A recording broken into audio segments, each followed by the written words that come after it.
now their doom. You're in the dumb zone, we're having fun. You're in the dumb zone, we hope you come. We're in the dumb zone. I just said come. We're in the dumb zone. There's so much come in the dumb zone. Come, come, come. It's not the come zone. This is the dumb zone.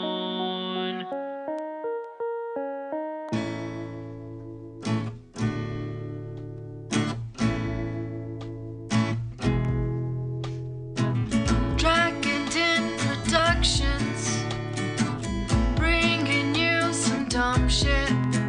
Got the soul dropping at 3. That's alright with me. I've been waiting all damn day.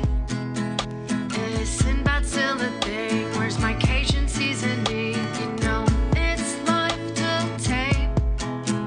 It's the dumb zone. I've got the dumb zone in my ear. It's the dumb zone. Makes my workday weird. It's Dan and Blake and Jay. Got no puppet on the brain. No puppet, no motherfucking. Got the Cowboys and the news. How embarrassing for you. It's life to tape. In the dumb zone. I've got the dumb zone in my ears. It's the dumb zone. Makes my workday weird. Yeah, they're high atop Dan's garage. Said they're high atop Dan's garage. Yeah, they're high atop Dan's garage. Said they're high atop Dan's garage. It's the dumb zone. I've got the dumb zone in my ears. It's the dumb zone. Makes my workday weird. No puppet, no motherfucking puppet. Said no puppet, no motherfucking puppet. Yeah, no puppet, no motherfucking puppet. Said no puppet, no puppet.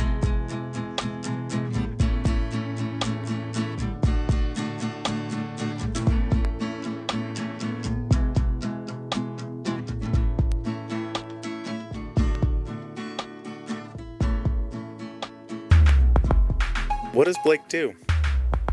What does Blake do? What does Blake do? What does Blake do? What would you say? What does Blake do? You do here. Listen together. What does Blake do? What would you say? What does Blake do? You do here. Listen together. What does Blake do?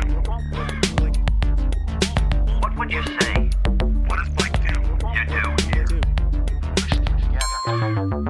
What does Blake do? What would you say? You do here. What does Blake do? Listen together. Do. What would you say? What does Blake do? What does Blake do? You do here. What does Blake do? Puppet, no puppet, no puppet, no puppet, no puppet, no puppet, no puppet, no puppet, no adios. No puppet, no puppet, no puppet, no puppet, no puppet, no puppet, no puppet, no puppet, no adios. No puppet, no puppet, no puppet, no puppet, no puppet, no puppet, no puppet, no puppet, no puppet, no adios. No puppet, no puppet, no puppet, no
fall short. There's a leader with the whistle sharp.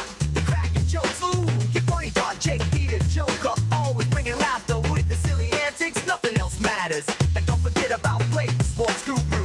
He knows the game, he knows what to do. Together they're a team, shaking up the scene. The Dumb Zone, baby, living a dream. Welcome to the Dumb Zone, where we break it down. Dan, Jake, and Blake, the funniest in town. We got the comedy, we got the sport. When we hit the airwaves, it's a popular resort.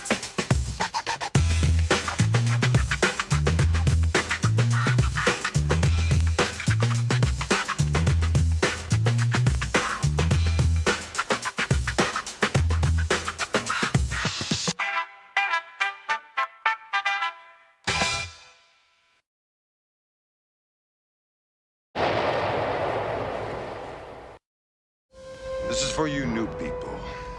I only have one rule. Everyone fights, no one quits. If you don't do your job, I'll shoot you. You get me. We get you, sir! Welcome to the Roughnecks. Ratcats Roughnecks! Alright, alright, alright, alright, alright. Alright, alright, alright, alright, alright. I never listen. We're trying to make Jake feel good. I wanna listen to the dumb. Is that what everybody's doing to you? Oh, Jake's back. Oh, look. Not everyone. But really? Yeah, you've been gone. Here are the kids. I love Yeah, my family, Blake, so I don't know what you're talking about. Handed a crying baby. Hey, the yard hasn't been mowed. Dishwasher needs unloading. In this dream scenario where I'm mowing my own yard, yes. Oh, good point. Does she? Have you ever referred to it as a honey-do list? And if so, will you leave right now? I'll be staying. Could you imagine saying that? If you say I have a honey-do list, then you also say I have a man cave. Or a vagina. I'd be interested to see this Venn diagram. Yeah. I bet there's some crossover. No, Is a definitely. vagina a man cave? Who are you? I'm Dan McDowell. I'm Jake. You can do I'm it Blake first. Jones. Go first. No, I can't. Why? Because I don't want him thinking he can do it first. And if we open I this will thing never up, do it'll it be first. a damn free-for-all. And honestly, I hated going second. Nightly on Fox 4. Yeah, he would go second because Danny was like, humble. You must introduce me. Right. He Oh, was yeah, like, yeah, I'm for a sure. guest star. Play my song. Do you think there's any chance that my kid will mow our yard? It feels like a teenager thing to do. Do they still do it? That's the old days, man. Do you even have a lawnmower? No. Okay, well then no. Well, now, yeah, but right now he loves it. Like my stepdad. Oh, he's got a mows- little fake lawnmower? Yeah, and my stepdad mows their He does yard. it for and 2 minutes. He goes out. No, he goes out with my stepdad, and the whole time my stepdad's mowing, he mows with him. He follows? Hmm? And even if their lawn doesn't need to be mowed, he goes out there and knocks it out. Well, so you see, like, this is like, Tiger's dad saw him swing when he was 2. He's like, whoa, he's really got something for this. I'm gonna, Sure. Like, now you Like could one day- train him to be the best landscaper. One day when I'll be on Real Sports. Yeah. And they're showing like childhood videos, and I'm like, from the moment he touched the mower, Yeah. the moment he had a Ryobi in his hands, Like, he can make your lawn look like, Wrigley Field. yeah, the outfield where they do the patterns and shapes. What have whatever. I told you? And it all That started a when boy born in an uppity white suburb was destined and to it break start- through in a field. when Jake first saw the landscaper in long sleeves. That's when he began to angle Carter towards this life. Yeah, for sure. It's like Doug. It's like Doug Williams. And black kids everywhere were like, maybe I could be a quarterback. 'Cause when my kid saw a white guy in a landscaping crew, he's like, Hey. maybe that's for me. Representation matters. And then does. Same Same reason I'm rocking with Hunter Lipke so hard every week. Dan will hire him. Right. Because Dan will only hire You know I white have a white landscapers now. landscaper? You know that, don't Does you? he go long sleeve? He may go long sleeve. This is a very important question because everybody yelled at me like, anybody on a crew. And then I was like, really? And the guy came back with his crew like 2 days later, and I took a picture of him wearing a tank top. I'll tell you what he does do is speak English. That's what Dan wants. Is that necessary? Well, the thing is, I I feel like, I don't like to have. I will never get a shoe shine at the airport. I don't like a pedicure just because the way it makes me feel like a lord or whatever, over my servant. And so it is odd when, if you just have like a Hispanic guy that mows your yard, does that feel like you're being racist? But then if I have a white guy mow my yard, like, oh, okay, so I'm not racist. Oh, I guess you don't like giving jobs. But to, I'm not giving jobs to a Hispanic economically guy. disadvantaged communities, perhaps. That's you. See, but my doctor's Hispanic. You don't believe me? I don't. Well, because he's not. It's Dr. Shorn. Well, Yeah, we know- I know his yeah, son. we know him. Yeah. Come to think of it, I don't think I've ever interacted with a Latino doctor. Pretty much every other one you can think of, but no. Have you? I'm trying to think. I mean, obviously you're getting hit big time with South Asia Oh, yeah. and Which you feel better like about, right? Nigeria. Like, I almost don't want a white doctor. No. I want someone from... The white doctor might as well just be fat. I want you know? someone with a thick accent that has spent their whole life, Tiger Woods' dad made them start studying medicine when they were 2. Yeah. That's the guy I I want. like an African doctor. All right. I don't know that I've run into that. I think it tends to usually be Nigeria. Plus, I just don't see color. Except for Hispanic and white. Okay. Yeah. Oh, anyways. what do you Okay, got so going you're on? back. Yep. Do you know that? I Do you do. have to promote that anymore? I had a huge honeydew list. A lot of comments, a lot of support for Jake. I just called. I booked John Hampton today.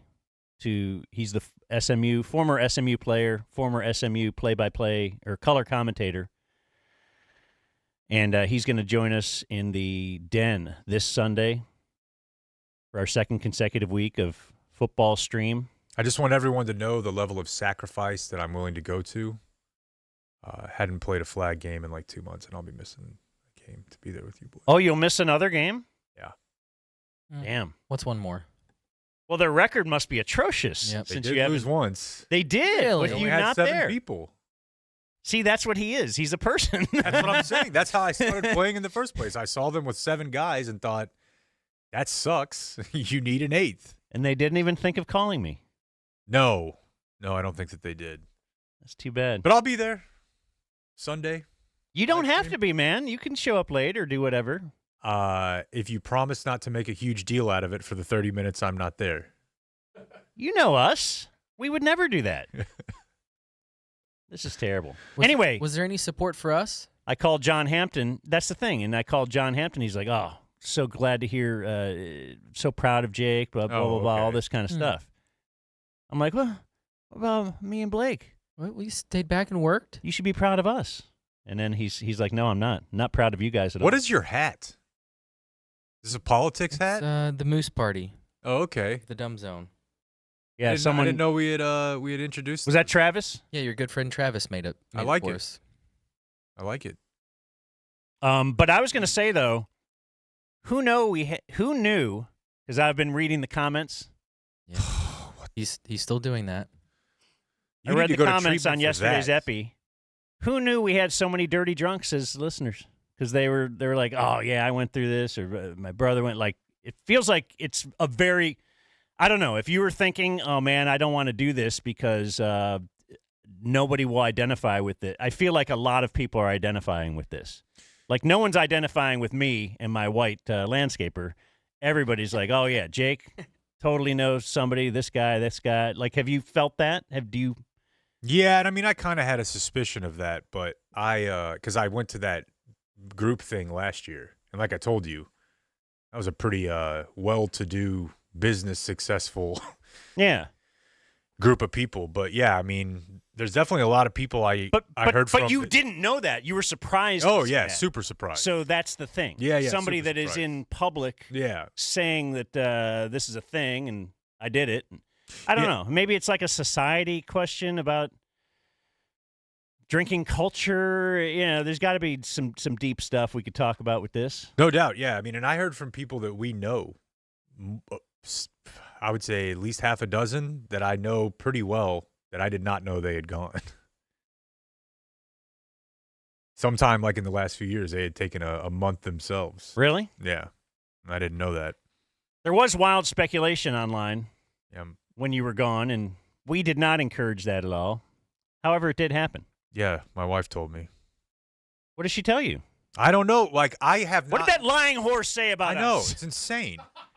I have not I would looked never do at anything. Reddit more than once since we left the ticket. In any Reddit. I don't even use it for sports anymore. It's just, I don't know. I forget about it. But then when I was gone and you guys said, we encourage wild speculation, she read everything. And she took, like, I'm like, you knew that was going to upset you and bum you out. She read every single one of them. On the way home on Sunday, I was like, I need you to stop doing that. I don't think it's really healthy for you.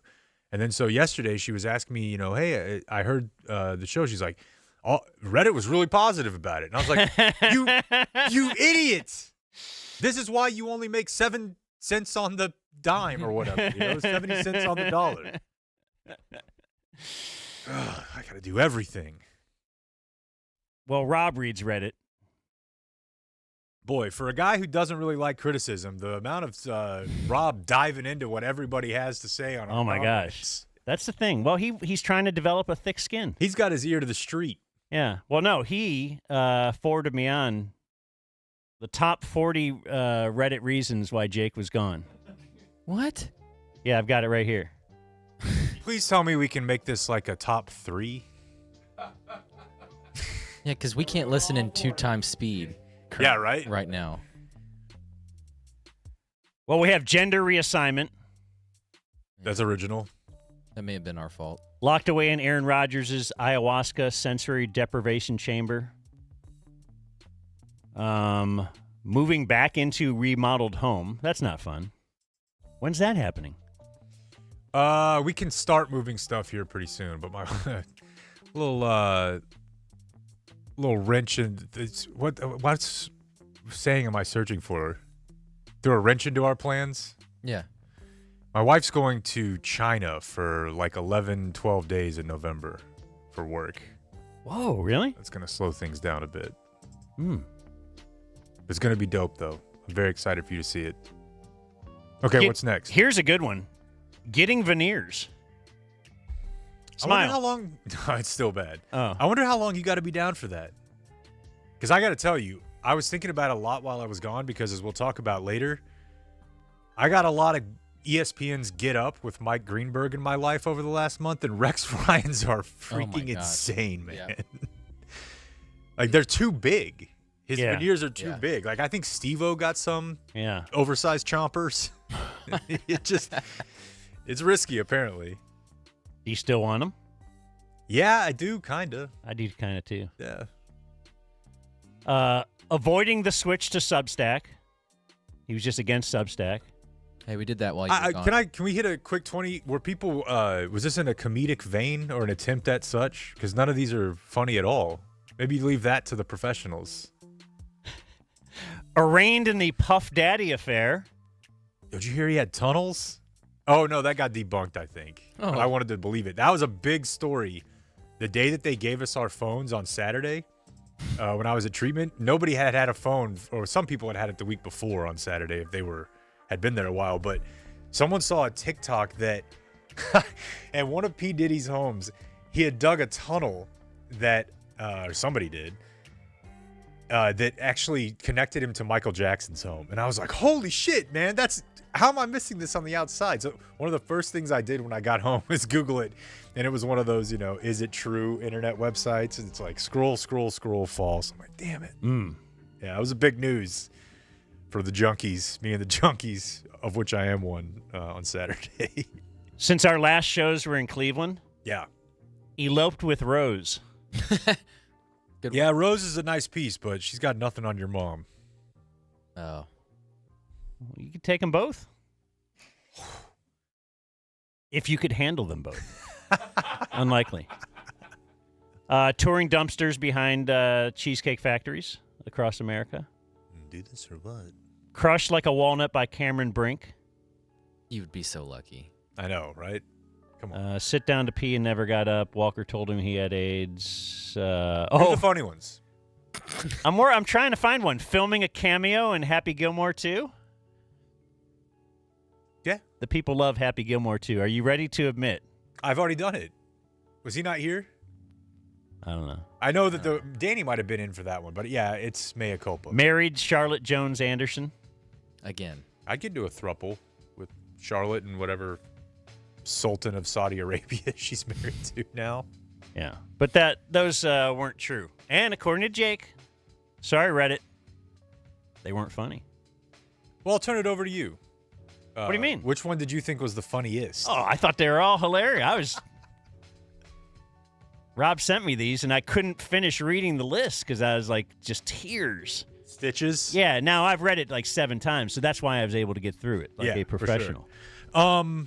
Yeah, so before we get to football, I do think that, I don't know if we'll do it tomorrow or Wednesday next week, but we are going to do just like a separate companion piece of just me and Dan shooting the S about all the crazy stuff that I saw and witnessed and just the whole scene, because I don't want to fill up all of our fall segments with, you're not going to believe it, but I've been talking for 7 hours and I'm just getting to the guy with 4 fingers.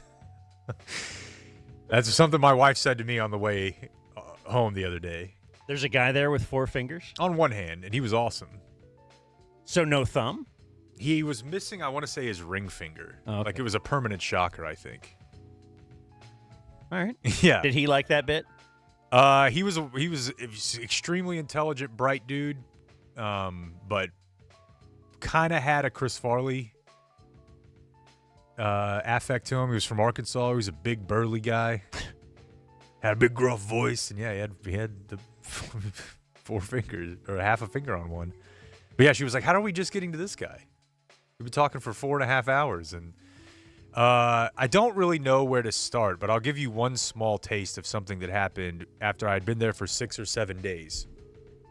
And when we talk tomorrow or next Wednesday, I have to start at the start and just tell you how the whole thing works and lay it out so that you have context for any story that I tell you.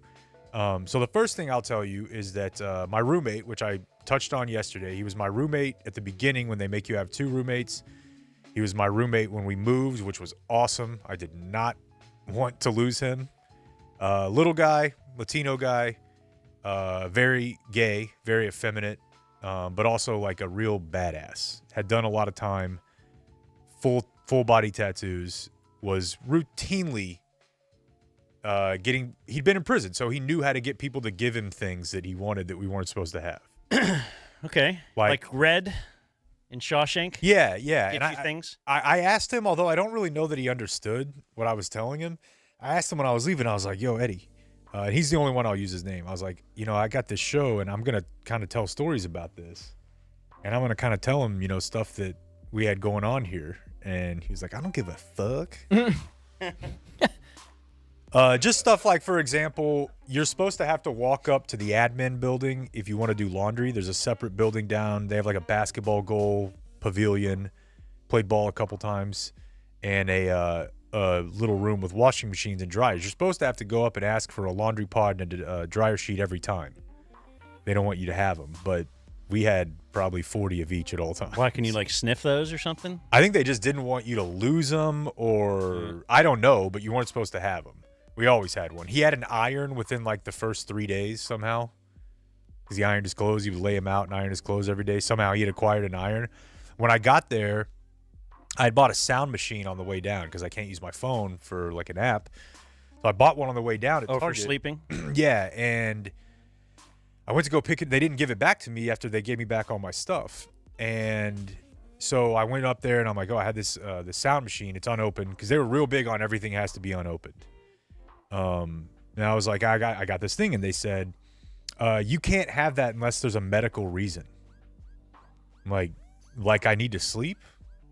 He's like, no, like a doctor. What kind of doctor is writing you a note? How do they even diagnose that to say he needs a little baby sound machine? Are they making that up? I have no idea. Kinda a lot of stuff seemed made up, even though the people were trying. So here's the long and short of it. I went back to the room and I was like, this is fucking weird. They won't give me a sound machine. Again, he was like, what the fuck? And by that night, he had one. Wow. And it was your sound machine, though. No, he had. But, I mean, you brought one. I brought one, yeah. They but he confiscated had it? seen one in another room somewhere in one of the buildings, and by that night, I had one because he brought it back for me. This sounds like the greatest roommate ever. Yeah, he was. I got a zillion stories about him. Where's he live? Is he ever going to be in studio? I doubt it in studio. Okay. We could probably do him virtual, though. Okay. What if Elite Rides goes and gets him? Yeah, maybe. But the point of me trying to explain all this to him is I was like, look, you're going to be here or at least at a facility in this network. Like he's trying to go to the one in California for the final part of his deal. I'm like, I know at least a couple people who work there are going to hear this. Like, and he's like, again, he's like, what are they going to do to me? Give a fuck. He just didn't care. It's good. So on like the 6th or 7th day, what you have to know is, as I kind of hinted at yesterday, a lot of people come in really, really messed up. It's not a lot of people's wives driving them down there or parents. It's usually the place I was with, they would book an Uber to drive you up to 2.5 or 3 hours, and then they would meet that person 3 hours, right? So you could get a ride there if it was 6 hours or less, and they would half and half it. So people are getting hammered in that Uber, or they're taking a ton of drugs. The first day I was there, a guy from somewhere in DFW, his deal was heroin, and he told me that he, as the Uber was pulling up to meet the transport service from down there, slammed everything he had into his arm, and did not remember like the next 2 days. And then wakes up and he's there. Yeah, and he's like, what's this? I heard a story of a lady, because they make you you have to get naked when you get there so they can make sure. Did I tell you about this? Yeah, but A heroin needle under the boob? Yeah. I wanted to hear it again. Oh, That's what sorry. it was. No. I mean, What does she do again? she lifted up her massive, So hot. heaving teats, and underneath had a rig and a bag of brown. There we go.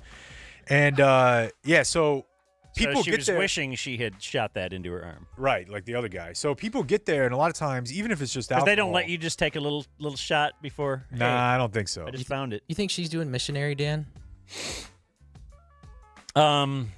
She may not have a choice. Yeah, she might just have to lay there. Yeah.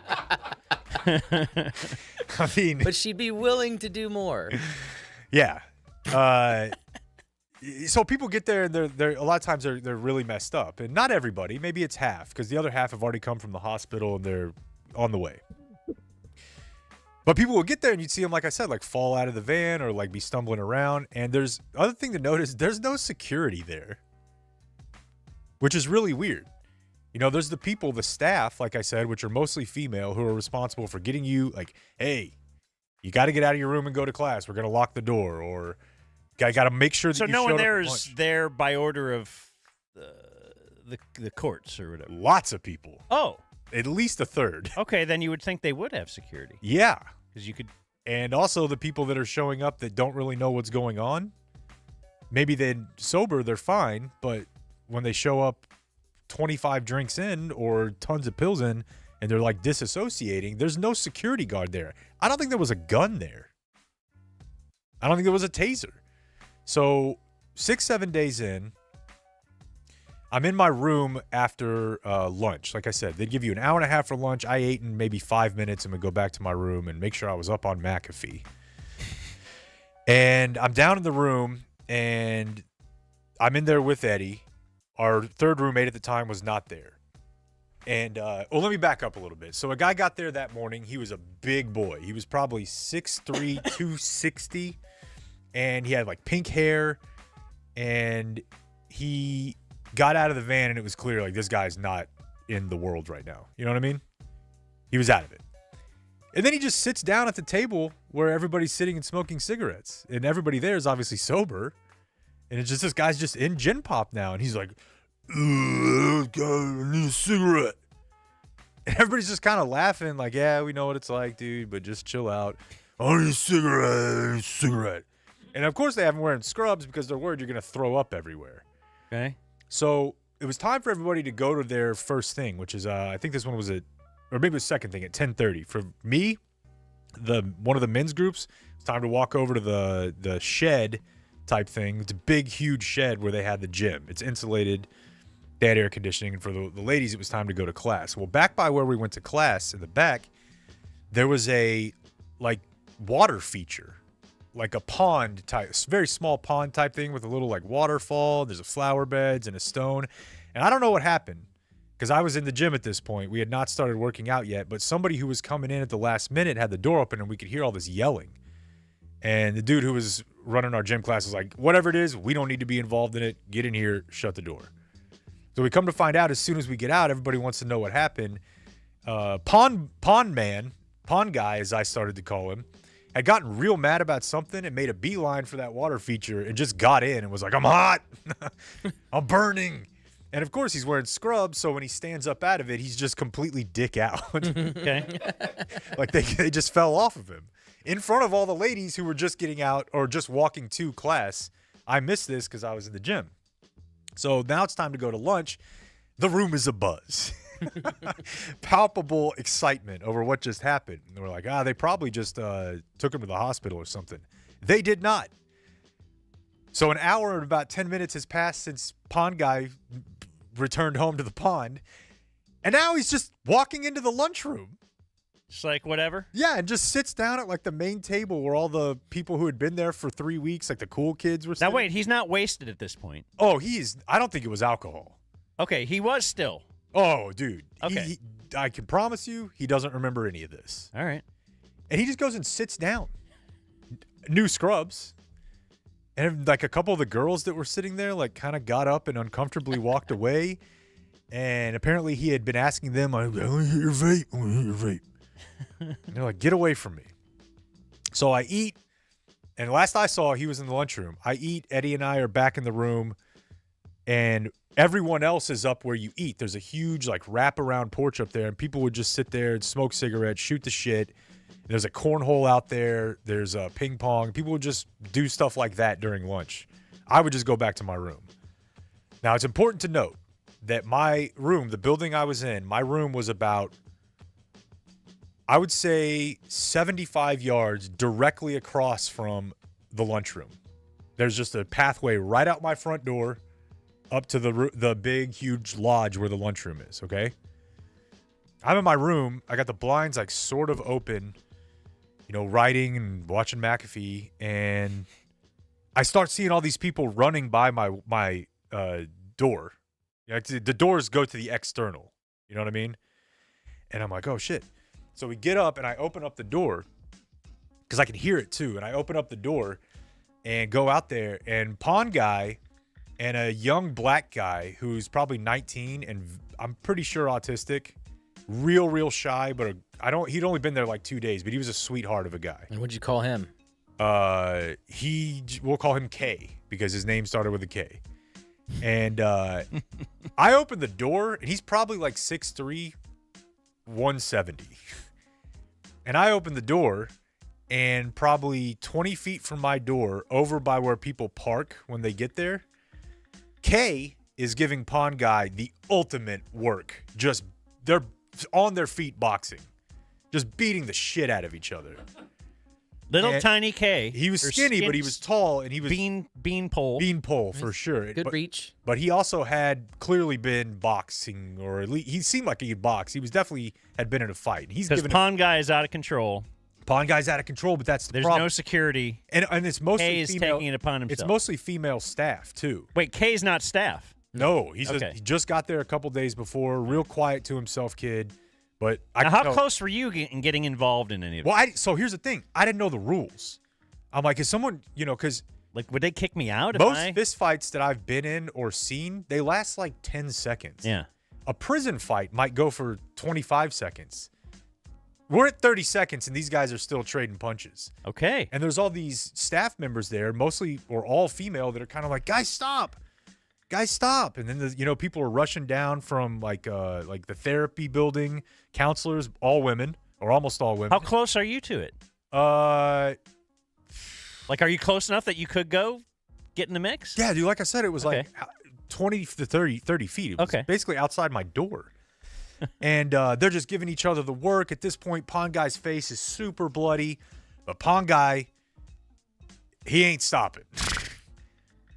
He's 'Cause like he's on something. He's on everything, and he's not stopping. And I'm like, what do we do? And everyone's like, you can't touch him. You can't touch him. The staff won't touch him. Eventually, a guy who was there, who was in the Coast Guard, like currently, he wasn't exactly, some badass, but he was a big dude. And he'd clearly been through some sort of defense training before. He went and got Pond Guy in a little bit of a headlock, just enough time to give Kay enough to get off the ground because Pond Guy had gotten on top of him. And that was going to be a problem. That's the point where I was like, now Pond Guy's winning. Well, he was just on top of him, but I'm thinking He's if just they so let this big. go, he could kill this Yeah, kid. Pond Guy would kill him. So Kay gets up and runs down to the end of my building to get into his room. Someone goes with him, and they're like, we're going to go in here, lock the door. Pond Guy is shook. Pond Guy's, let me at him, and he's yelling the N-word.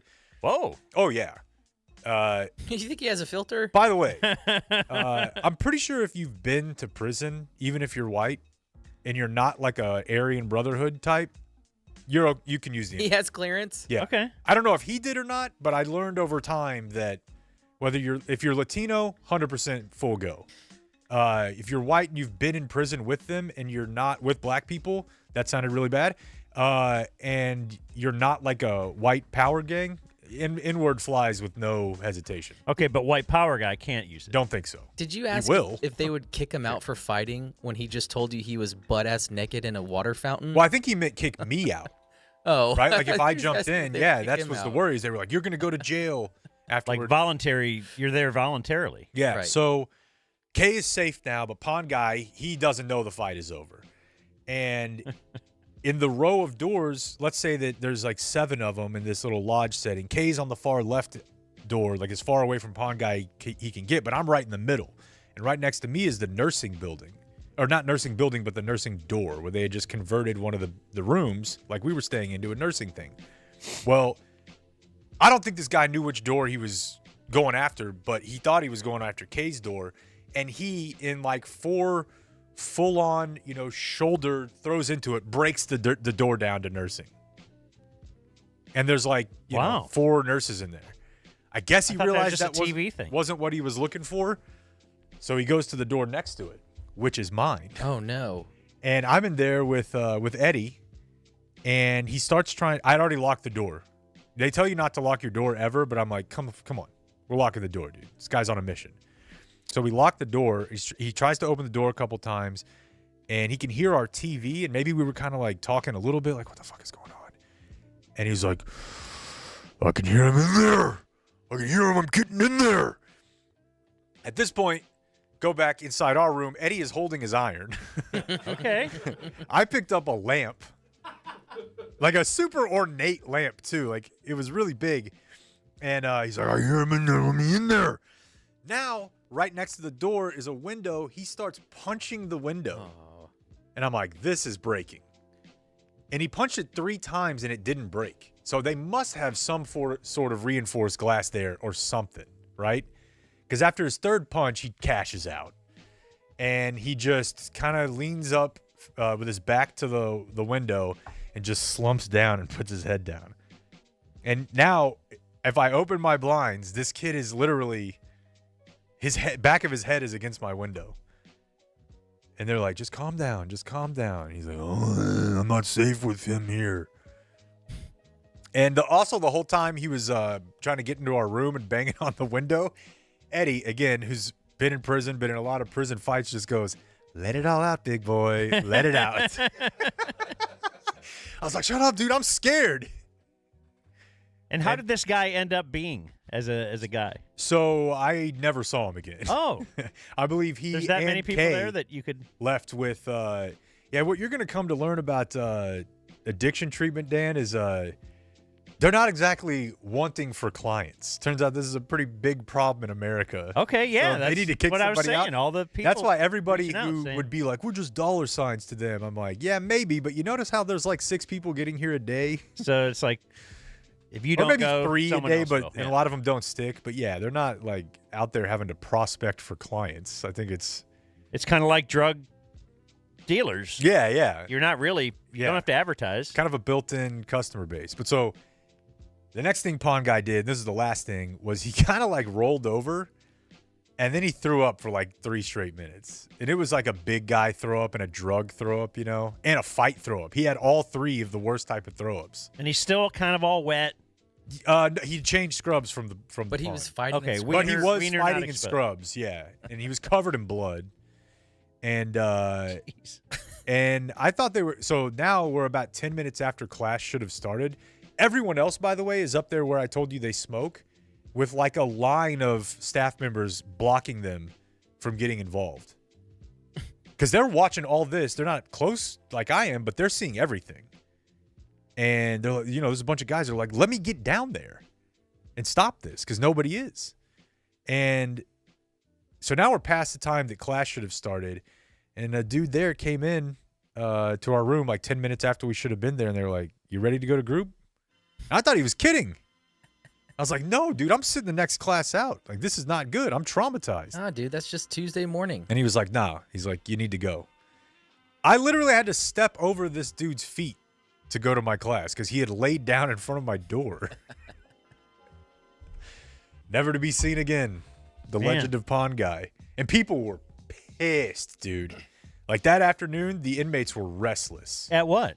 That he had been kind of harassing the girls, that he was allowed to get back into the lunchroom after being right so away. out of it Yeah. that they all had to see his dick, that he was clearly just way gone. Like, you need to go to the hospital where there's a cop and get off whatever you're on before you can be back here with people who are not on anything. Yeah, that's odd that they would have thrown him right in. Yeah, and then after the incident, he went to lunch and caused another incident, and then that incident led to a fight. That part was really weird. But I don't know. But the first thing I did is another guy that I'd kind of got to know, I was like, listen, dude, I've been arrested before. Like, I've been in a lot of fights, but I haven't been to prison, and I've never been in like a long county stay. So this shit is freaking me out. How regular is this? Because I'm thinking I got to get out of here. If this is every week, I'm not going to be able to do this. And he's like, I've been here 3 weeks and How far into your stay was this? 6 days. Okay. He's like, I've been here 3 weeks and I've never seen anything like that happen. He's like, a couple shoving matches. And was that the biggest thing you would see? From a physical standpoint, without a doubt. It was the longest fight I've ever seen. It's the first time I've ever seen somebody break down a door with their body. Not their feet, their body. No, that's a TV bit. And it's the first time I've ever had somebody try to punch in the window of the room that I was in with an attempt to hurt me. I would be really happy I have Eddie. Oh, he was great, man. I would want a guy who's been to prison, who's in that moment I knew ready to grab the iron and do Yeah. something with it. He 'Cause had if it- I had the iron, I don't know what I'd, Yeah, in that moment I knew I'm like. Would you have rather had Eddie with you or me? Oh my! I'll tell you. I'll put it to Let's you this talk way: Panga. there's few people that I would have liked to have had with me more than Eddie, and few people I would have liked to have had with me less than you. Yeah. It sounds like we're very different people. Yeah, but you both get the job done.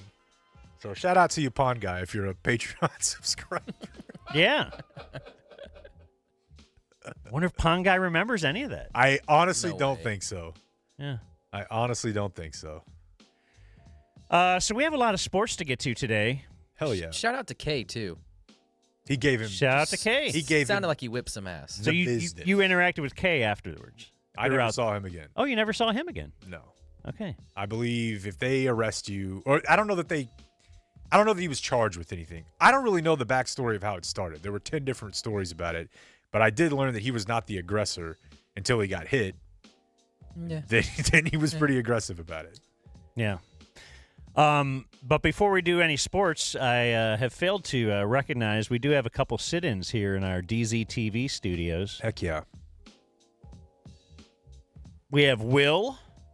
Not wired, although he does work tangentially with wires. You do? What do you do? What's your bit? Oh, I'm sorry.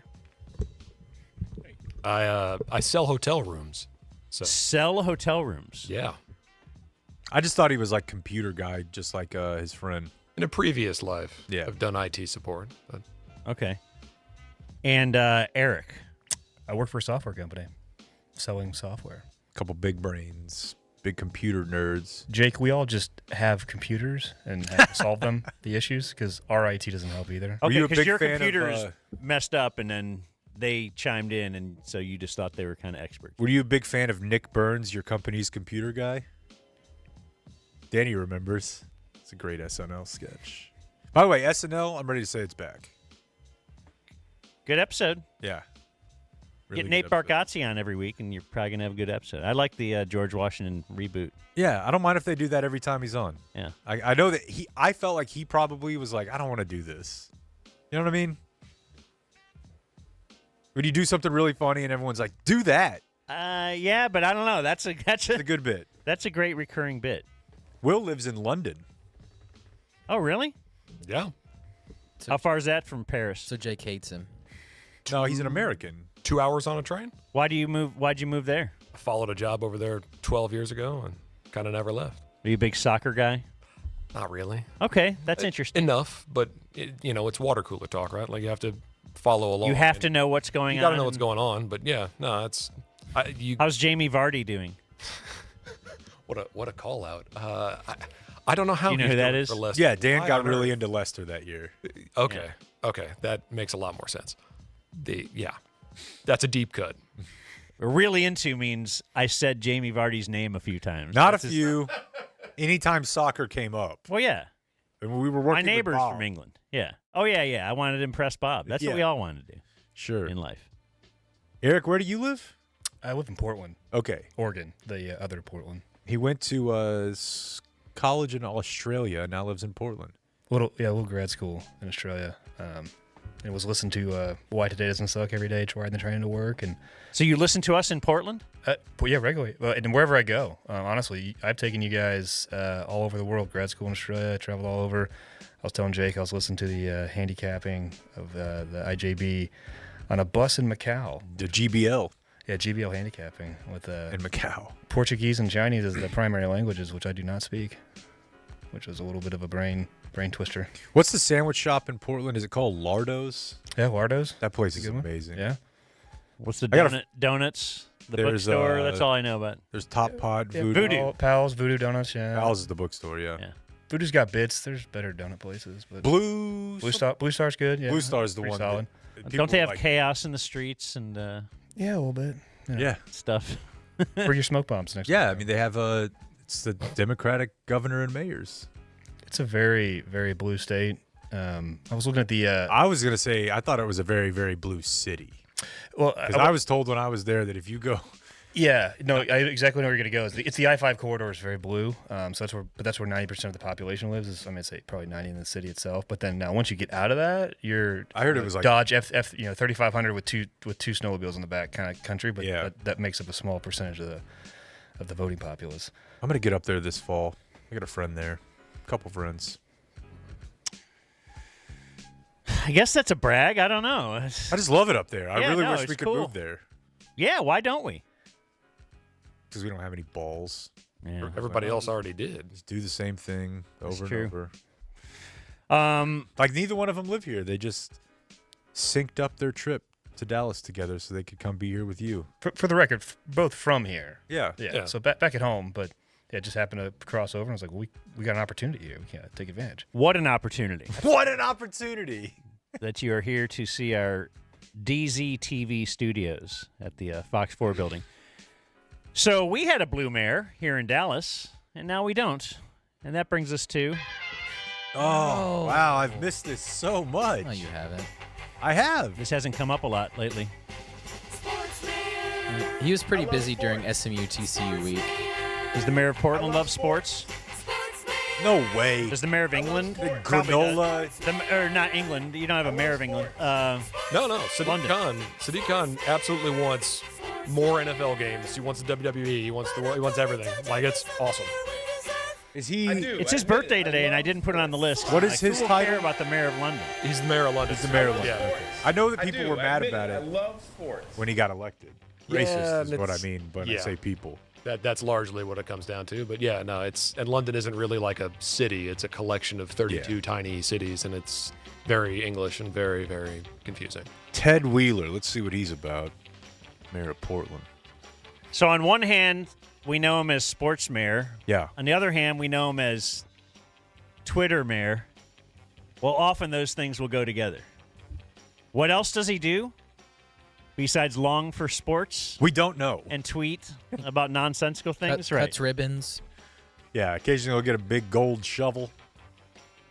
Well, he put out on Twitter, he said, now, therefore, I, Eric L. Johnson, mayor of the city of Dallas, do hereby proclaim October 7th through 12th, 2024 as... Hold on. Please tell me this doesn't have an Israel tie-in. The whole week. What's coming up this weekend? As Texas-Oklahoma Red River Rivalry Week. Okay. Knew it.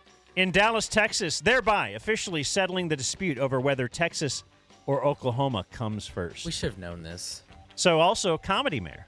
There's a little fun there, a little goofing around, just a little keeping it light. And henceforth. Yeah, that's I don't know, man. I can't properly convey my complete disgust with him as a public figure. I can't stand it. Did he put anything on the line or bet anybody? Yeah, no, he didn't reach out to any mayor in Oklahoma. Or I was going to say, not that we know, but if he did, we would know. Yeah. Of course we would know. Like, this is his thing. Betting other people's stuff. He's just on you know what it is? Other people's teams. He's just such a dork. Like, if you met somebody who was like that, you would immediately stop interacting with them. Yeah. Like, the stuff he thinks is funny, you would be like, I can't be around this person. And here's the worst part. He thinks he's killing it. Of course he does. I love sports. Ugh. I do. I admit it. I love sports. What about the hat? God. The sweet hat. Oh, yeah. Also today, we are live streaming just on the Patreon and the Substack, correct? Just for subscribers. Yep. So if you're like, what do I get for subscribe? Well, there you go. This. Today's episode. This gold. Blake likes the video because we need some DZ TV content. And it's good for growth or something. I don't know. And I don't look like complete shit anymore, so I'm fine with the video. Yeah, a lot of people are saying you look a lot better. I worked You out. feel like you were puffier? Oh, of course. I was also just fatter. All of it. Mm-hmm. Yeah, I mean, I got in probably an hour and 15 minutes a day for 25 straight days. It's cool that you got out of this game before. Like, you don't want to have big drinker nose. No, right. Like big red. Like Mike Zimmer. Mike Zimmer nose. Some people don't get that, man. Really? Yeah, because there were people there that that had been going pretty hard. I would have never known. I will tell you this, though. In general, the heavy drinker for a long time does, even if you don't get the nose, does look worse than pretty much any other drug. Because I knew a guy who was early 60s, who had been smoking crack. Oh, wow, Zim. That's a tough look right there. Yeah. He'd been smoking crack for 40 years, and he looked great. Like, he looked great. You just met this guy? Yeah. Oh, okay. So crack, all this bad pub, you're saying? I think it might have a little something to it. That's what you came out of rehab with. Look, I 'Cause mean, crack, not that bad. if you can get off it. Sure. So yeah, let's do some sports. DZ TV probably tends to be more of that, right? I don't know. I gotta remind myself of that. That you're on TV? No, Blake will just cut out all your bad words. Do your show. Well, if you say so, pal. They fired Robert Saleh. I know, man. Saleh. Who's they? Aaron Rodgers. Yeah, I don't know. The whole thing is what a mess, right? Yeah. No. I guess I don't know what you've seen, but you've seen a lot of. Do you watch Sportscenter? Oh yeah. Oh yeah. In the clink or whatever. What do we refer to your place as? But so you saw the whole Aaron Rodgers. Yeah, shoving Robert Saleh and this and that, and that was fun. And I was like, man, I really hope that this insane season of unnecessary drama continues. And then it was time for Cadence Gate. That was fun. Yeah, we played that audio where Robert Saleh after the game was I guess they had like 5 false starts or something like that. They did, At and I home. think they had one the 3 weeks before that. Yeah. Which Rodgers was quick to point out. But no, trust me, I got my fill of Aaron Rodgers because, again, I was getting about 45 minutes of McAfee every day, and he's on every week for 40 minutes. Oh, okay. Yeah, still. Were you saying they also, or did you say this on the show yesterday? They let some F-bombs go through on? They do. They'll put up text messages with the F word in them. They don't get everything. Really? Yeah. Yeah. I don't think it's on purpose either. I think they just have a lot of errors, but we would know nothing about that. Aaron Rodgers is not good anymore. And they have not a whole lot of talent. For whatever reason, Garrett Wilson went off the other day, and I saw like the stat line. I wasn't watching that London game, you know? Mm-hmm. He had like 11 for 110 or something. 10 for 105 and a touchdown. He had 23 targets. That's a pretty poor ROI. So they got to the playoffs with the Browns got in with Joe Flacco. The Jets went like 7-9 with who? Like 3 different quarterbacks, right? Right. 4 different quarterbacks. Trevor Siemian, one of them.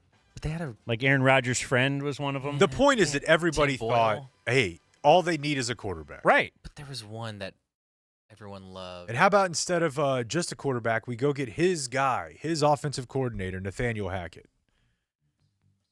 Well, Oddly enough, Hackett wasn't the one promoted to interim head coach. Don't you think? Maybe that would have made it too obvious. yeah, I mean, I don't know. they don't need a head coach because it's Aaron Rodgers' team. Yeah. So, they lost that game to Minnesota, the London game. It was a long NFL day. Yeah. And weren't you saying, Blake, or somebody was saying, like, Jason Garrett in that pregame, the Cowboys pre- and postgame crew, they were actually in the studio since the beginning of NFL football. Yeah, Maria Taylor? Yeah. Yeah, Maria Taylor, JG as they call him. Doesn't really roll off the tongue. So Aaron Rodgers, he was sacked 5 times in their loss at home against Denver the week before, 10-9 loss. God. 10-9. And then he was sacked 4 times Sunday, threw 3 interceptions. A couple of them are real bad, the 2 I saw. The interceptions? Yeah. And, here we go. All we need is a new head coach. Yeah, and what's the show? What are they even expecting out of him? Do they expect him to play next year? Aaron Rodgers? Past that? Well, Their see, Tom GMs Brady changed everybody's mindset on things. Right. And that's kind of like if back in the day you would have started thinking every starting pitcher could keep throwing heat after the age of 40 because Nolan Ryan does. Like, Tom Brady is such an anomaly. But I think he helped cause the big haul for the trade for Russell Wilson, the big haul for the trade for, Aaron Rodgers, because, hey, older quarterbacks in the right situation can just do something. Because Tom Brady with the Patriots didn't look terrible, but they weren't really doing anything. Goes to Tampa Bay, all of a sudden, that's all they needed was a quarterback. So that's all we need is the old veteran quarterback. Well, maybe that's just for Tom Brady. Yeah, but I think I talked myself into it with him because while he's certainly more mobile, or at his peak was more mobile than Brady, it's not like I'm projecting, hey, I think Lamar Jackson can play till he's 40, or even Josh Allen. You know what I mean? It's Aaron Rodgers. Overall, he's not getting hit all that much, and he's a pocket passer, real cerebral, like Brady. Tricky. So I kind of thought he might be really good until he was 42, 43. And if anybody could. Breeze could have played longer if his arm didn't fall off. Yeah, very similar case. But I don't know. It doesn't even feel like he's on the team. It just feels like he's a mercenary. Yeah, well, he didn't do like mini camps and all that kind of stuff. Right. I'm sure you're very familiar with that from his. Yep. So yeah, that's kind of shocking. Well, I don't know if it's kind of shocking. It's only 5 games into the season. and they fire their head coach. Belichick is a big rumor for every team. Are you aware of that? So Yeah. Jets, Giants. I really like him going to the Giants. That's my bit. I saw Jacksonville. That was Jacksonville is for a day or two. We've talked about that for a while just because I heard that theorized, and it made a lot of sense that the owner of the Jaguars is very hands-off. He will hire guys and then let them do their thing. One of those is his son, but yeah. But that was like the big sticking point with Arthur Blank. He was not going to hire Belichick no matter how good his resume was and just give him, you just do everything here. But the Jags might do that. Yeah. I'd heard that too. I think Belichick tried to shoot that down, so the answer is probably somewhere in the middle, but like that he doesn't need full. Yeah, that he was totally fine with it. I'm like, I don't know if I buy that. But part of that is not just that they don't want to give him full control because he's also very old, that a lot of teams are worried they would have to fire so many people to hire him because he wants all of his own people, not just like decision control, but staffing control. Yeah, but I wonder how that would work if, well, first of all, would he even take a job mid-season? He's got a lot lined up for this year, like his Peyton Manning show and all that kind of stuff. Yeah, as we'll get to later, his Peyton Manning show. By the way, I saw that for the first time on Sunday morning. Breakdown? Good? Of course it's good. Yeah, anything I've ever seen. So I used to watch NFL Matchup. I would record that every Saturday. It would come on Saturday and Sunday, same episode. And it was like Greg Cosell, Merrill Hodge. Greg Cosell related? I think by like a second cousin. Okay. Jaws. Jaws and Sal Pal. And it was awesome. And so ESPN was like, what if we took this show where these guys have awesome breakdowns and really cool film stuff, but we made it guys that you actually care about and don't find disgusting on television, like Ron Jaworski. What if we made it Bill Belichick and Peyton Manning? And it's the same show, but it's great. He's got a 20-something-year-old girlfriend. Yes, he does. He's wearing Taylor Swift sweaters. Speaking of Taylor Swift, there's a top headline I saw as last night's game was getting started. It's a big news in my house. Taylor Swift at the game. Taylor Swift has arrived. Taylor Swift is, like I was reading, like the outfit she was wearing. That's how it's reported if Taylor Swift shows up. Do we have the Belichick video available? A plaid number? On what? This is from last night. So the backstory is Belichick's girlfriend, remember that he met on a plane and just was so taken by her academic acumen that she needed mentoring and he stayed in touch with her. She's like 24 or something, isn't she? And she posted an Instagram photo of them. I don't know, looks like they're at a vineyard or something, and he's wearing a Taylor Swift hoodie. It was Manning's last night. They're showing Taylor Swift. Big first half for Kelsey. Too big. Too big.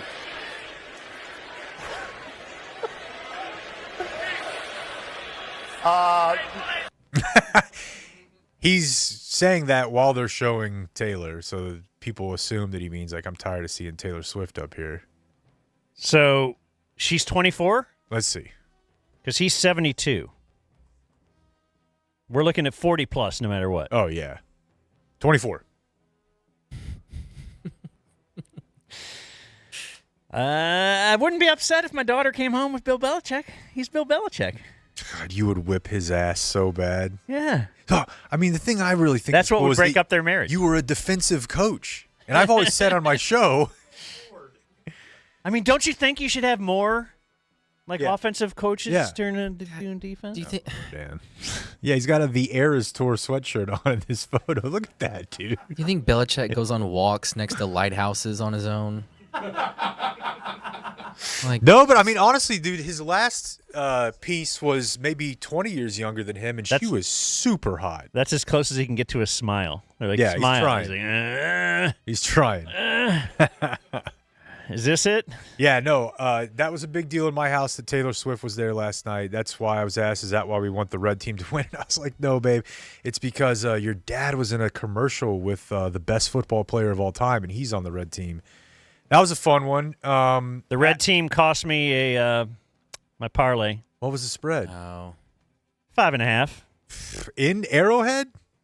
Dude, they're the king of one-score wins. They're the king of just that's what they do. Yeah, and but- I have what this is the problem every year with me for sure and most gamblers is you have your recency bias, and I know what New Orleans has been doing lately, but I remember them shredding the Cowboys a few weeks ago, and that is what is top of mind, and I didn't realize that the Cowboys' defense is the reason they were shredding the Cowboys. I do not think the because Saints they're are that better. offense.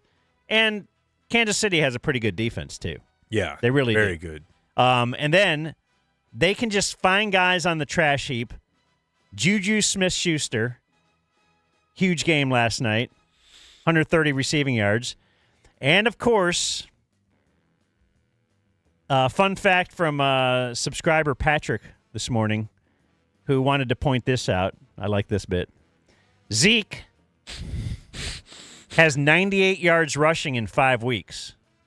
Well, Kareem Hunt, 102 yards rushing last night. Yeah. Yep. I couldn't believe that Kareem Hunt was a free agent when I found out that he was a free when Kansas City signed him, because I thought he would just be somewhere. It's got to be someone's backup. Of course, Browns fans can't believe this either, right? Because they've got no Nick Chubb right now, and well, we'll get to the Browns. We could get to the Browns next if you want to. Oh, I was just going to add that the other comment that the girl had last night on watching football with me, it's obviously political season. So an ad that I had seen, and I'm not going to just sit there and change the channel every time it goes to commercial. It's just not worth it. So an ad that I had seen, it is not specifically a Colin Allred ad, but it is an anti-Ted Cruz ad. And I think I might have got up to fill up my water, and as I'm walking back, my daughter says, "Why are pregnant women in danger in Texas?" I was like, "No, this is a part of a movie, and it's a joke." She's like, "Well, it's not. What's the joke?" Like, she's old enough now where she's like, "What's the funny?" And I didn't have an answer. I was like, "I'm gonna have to go to the lab and come up with something for this one because there are a lot of abortion commercials on right now." Jeez. Yeah. Go ask your mom. Yeah. Why do you have I don't a mom? know. That's the reason to have the mom. Yeah. Yeah, so Browns. the Saints beat the Cowboys. They were 2-0. Yeah. They're now 2-3. Mm-hmm. And they've got Baker next.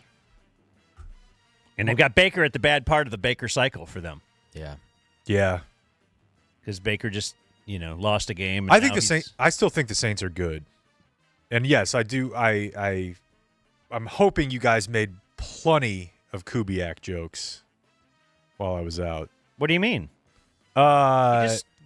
Yeah, Lunch pail guy worked his way up. and I know No one one's of his ever heard? one of his other brothers works for the Cowboys and is really good friends with the Washed guys, and I think they give him crap about it too. Okay. But yeah, dude, those first couple games, their offense, like I said yesterday, just looked exactly like the 49ers and the Dolphins, and He was the next head coach hire after 2 games. yeah, Absolutely. yeah.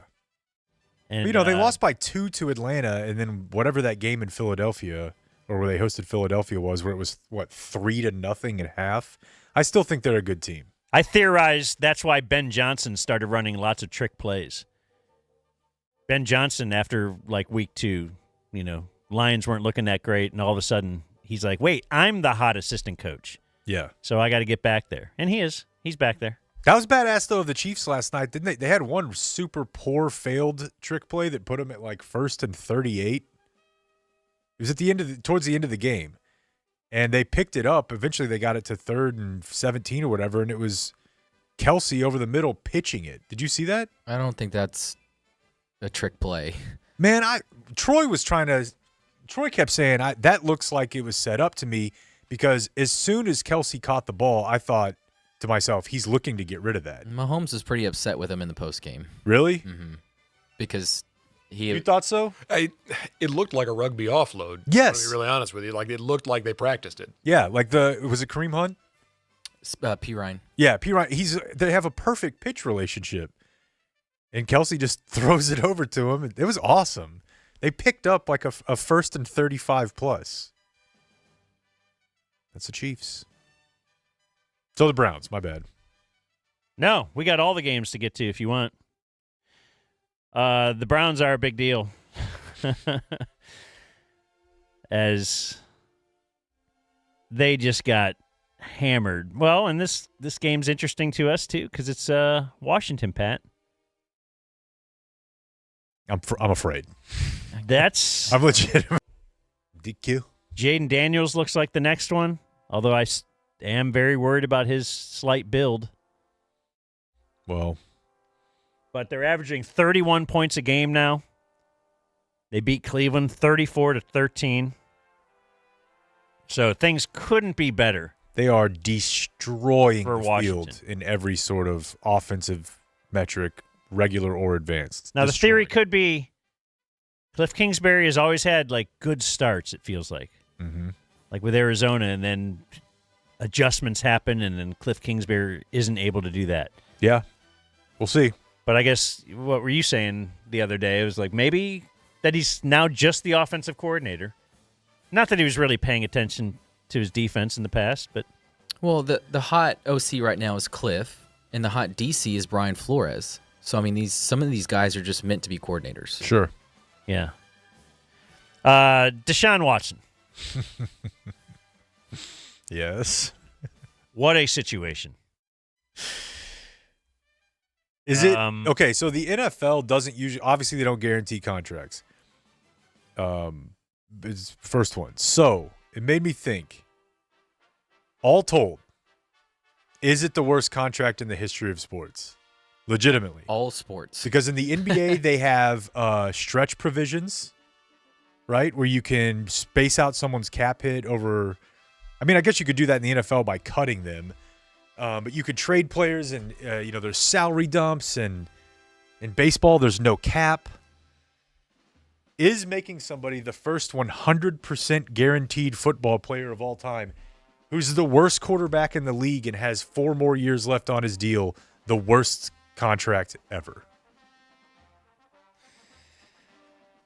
I mean, that's a good case. It's so yes, funny. Obviously you didn't know he was the worst quarterback in the NFL. No. Yeah, but he just didn't play for a year. Right. You didn't. That's the thing. Number one, there was lots of red flags going into it. It's not like you knew this was going to be great. Let's see. What is his number if they were to cut him? I actually want to look at this. Because you have dead money. Yeah. So we all know like today, if you cut him today. Let's see here. The dead money on the cap would be $200 million. Yeah. Yeah, the next year it's 175. The next year it's 100. Oh, look, we got an option here for 2027 where they're only on the hook for $27 million. Yeah. Like That's they awesome. obviously can't trade him. No. Mm-mm. No. And the thing is, too, this is so Cleveland, man. Like, not only do they fire, like, the greatest coach in NFL history. You got to let that go, dude. Well. You got to let that go. But Deshaun Watson had crossed the Browns off his short list. So there was a list of teams that he was willing to go to. And he had crossed the Browns off and announced that. It was a public thing, and it was in stories, and everybody said, okay, no, it's just now Atlanta, and I can't remember the other teams, but everybody said it was Atlanta. He wanted to go to Atlanta. Right. Well, the story was already out that the Browns were in on this. And that's when they had Baker, and it was the time to either pay Baker or whatever. There was 1 more year on Baker's contract. They had picked up the 5th-year option. Well, now Baker's pissed. And Sure. You kind of don't want to do that with your quarterback. So now they're kind of too far in. Like, Atlanta didn't have a long-term quarterback option. So, but you did this in public with your current quarterback who might be pretty good. You're just not sure. Well, now you went too far, and you almost had to, like, well, what can we do to make it work? Okay, we're off your list. Well, what if we guaranteed everything? Yeah. Well, okay, yeah, then I'm in. And then on top of that, it feels like this is a plot in so many different movies. Like, we've got a guy who's kind of a dork, or could be like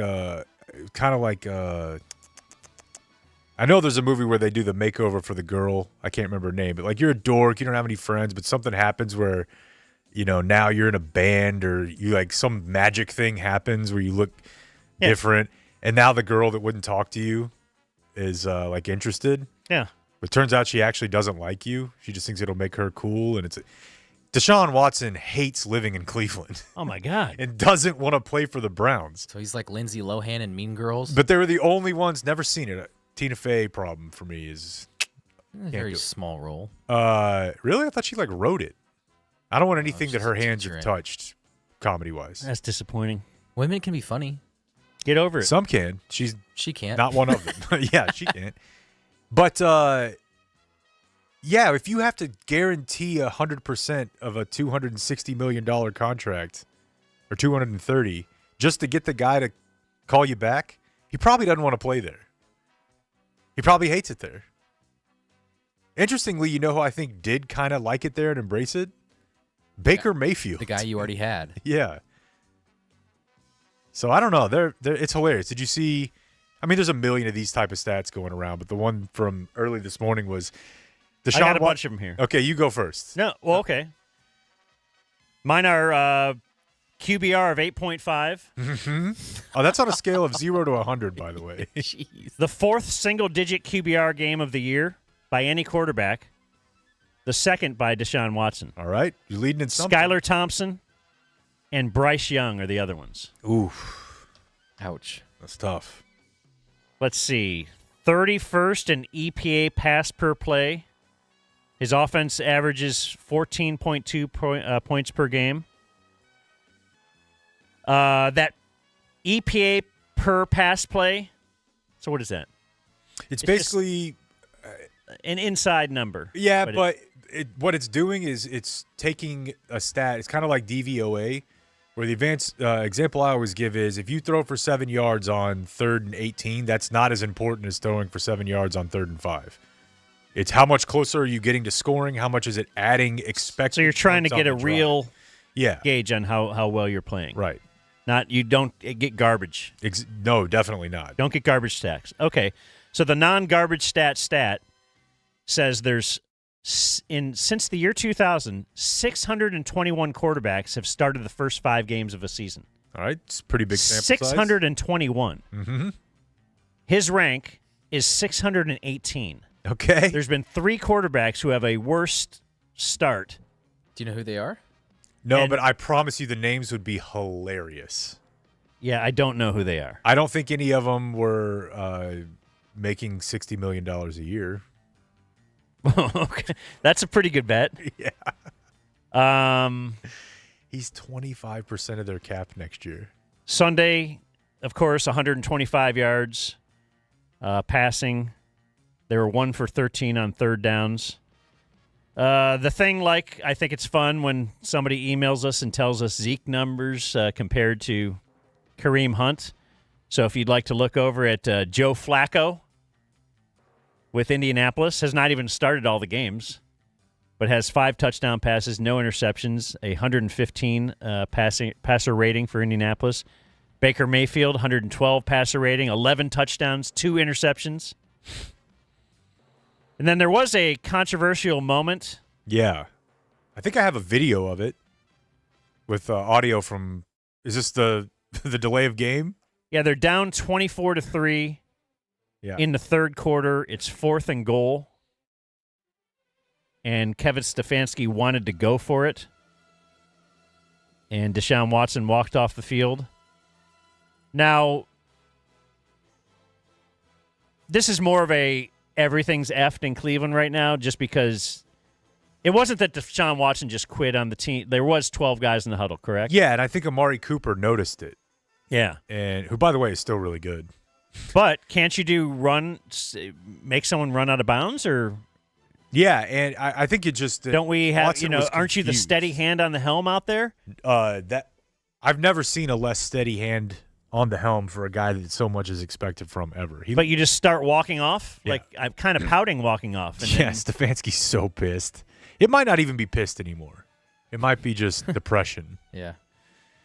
The one that I really enjoyed from this morning was Deshaun Watson has more settled lawsuits, 23, than touchdown passes, 19, since being traded to the Browns. Jeez. And the trade was like By 3 the years way- ago, wasn't it? Yeah, by the way, Another story for me having to, because if I wasn't watching ESPN regular, it was a little CNN, little Clinton News Network. I saw on the scroll one day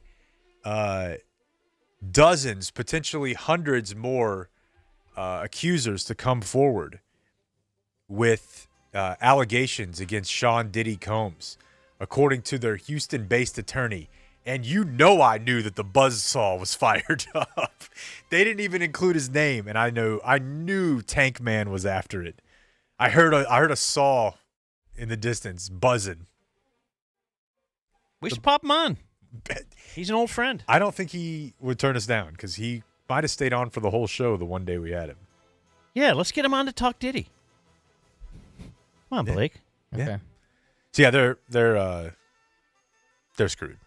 I seriously don't know how you can think of them being anything other than one of the worst teams in the league for the next 5 to 6 years. Because, like, what do they do? If they finish top with a top 2 pick, do they draft a quarterback? Jesus. I mean, what would they do? Because there's almost like... The thing is, they're crying for Jameis to get in there right now, like fans. Like, oh, yeah. We've got a team that can make the playoffs. They did it last year. Yeah. Yeah. So it's really weird for them to be... Yeah. And then there's a stat, the worst offensive DVOA through 5 games. 43? That's They have the what? Spectacular. 1, 2, 3, 4, 5, 6, 7, 8th worst offensive DVOA. Yeah, you compare him to the 89 Cowboys there. Since, what, 1979? Jeez. Yeah. It's good stuff. Yeah. Elsewhere, Buffalo Bills are a lot of. This is the annual Sean McDermott's an idiot. We got to get rid of him. Then he'll go show an Al Qaeda video and get everybody really fired up, right? But they lost in regulation. That was. But they took over the ball. They had 32 seconds left in the game. It was tied 20-20, and they had first down at their own 2-yard line. And they ended up losing in regulation. They don't go to overtime. Mm-hmm. Josh Allen threw deep on 3 plays. Then they punted. And, they didn't have to cause, Houston to use their timeouts or anything. Yeah, it was bad, but that's a tough one. I saw somebody kind of explain it in a way that maybe made it seem like it wasn't as bad as it seems, because once you decide to throw the ball on first down, you pretty much have to throw it the other 2 times because they only need 1 timeout. Well, so the thing is, though, what do you do there? You have 30 seconds or 32 seconds. Do you run 3 times and say we're going to overtime? Because you're at your own 2. Or if you have Josh Allen, do you say, I have Josh Allen? Like if you had Mahomes, the other team has 3 timeouts, 32 seconds. What do you think Andy Reid does? I don't know. Man. Well, it's not like he's had exactly a great track record with the clock over the bulk of his career either, but I don't know. I mean, I think you got to just play for overtime at that point. And he's going to say, I have some audio. I'll play a little bit of it, but hey, I want the ball in 17's hands. And that first one, he was open. Go ahead. Let's hear. This is just the beginning part of it that I'll play for you real quick, where he's just kind of owning it. Oh, shoot. Computer problems. Let's flip this. Audio box go, correct? Okay. Tough game. I thought our guys did a great job coming back. Coaches made good adjustments. Just not enough in the end, and that's on me. The end of game situation on offense. We needed we're in a tough situation. 3 timeouts. They were holding 3 timeouts. I got a good field goal kicker. We needed to run the clock and move the chains, and that's on me. We didn't do that there, and that's my fault. John, were you on board with the 3 play calls, the 3 passes in that situation? I'm not going to get into that. I don't think that's relevant right now. No, it's very relevant. So that's why I wanted to leave that part in there. Yeah. Because it almost completely nullifies the first thing he said. Yeah, he kind of just threw his offensive coordinator under the bus without saying it. Yes, I was on board. We were on the same page. Mm-hmm. But he didn't. If he says I don't want to get into that right now. Means I don't want to get into it. Yeah. I was quite not on board. Yeah. Media also upset because it took him an hour to get out there. Oh, really? I did not see that. After the game, yeah, they were just waiting there for an hour. Yeah, I mean it's a tough spot. You probably got to play for overtime and but the problem is even if you make them burn 3 timeouts and you punt to them, they do have a great kicker, and you're not going to be able to cover that punt at all. That's why that return was as good as it was. You can't really send anybody down there. If you run the ball, you might be able to get out of the shadow. That would be the hope, right? I guess. Yeah, you're not just running right in the middle of the line. That's true. In theory. That's true. Anyway, it's all theory. They lose. Houston wins, covers. I'll just point out Denver beating Las Vegas, not because you care about either of these teams, but Denver might be okay. They might be a bubble playoff team.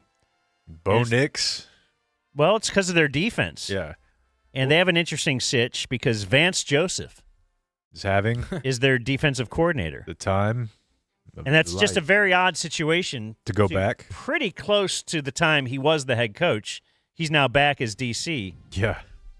Somewhat similar, but not that similar to Dave Campo. Was the head coach of the Cowboys. Got fired, left for a couple years, and then came back. But he was just kind of like a secondary coach. He was secondary coach, like correct.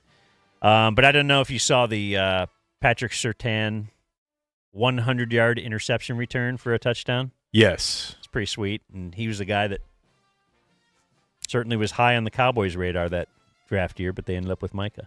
Are they wearing those uniforms like regularly now? No, that's just the throwback. Okay, they're just – because that, as a kid, man. You love it, right? Oh, my God. The Orange Crush. Yeah. I played on a team that wore those uniforms one year as a kid. Loved it.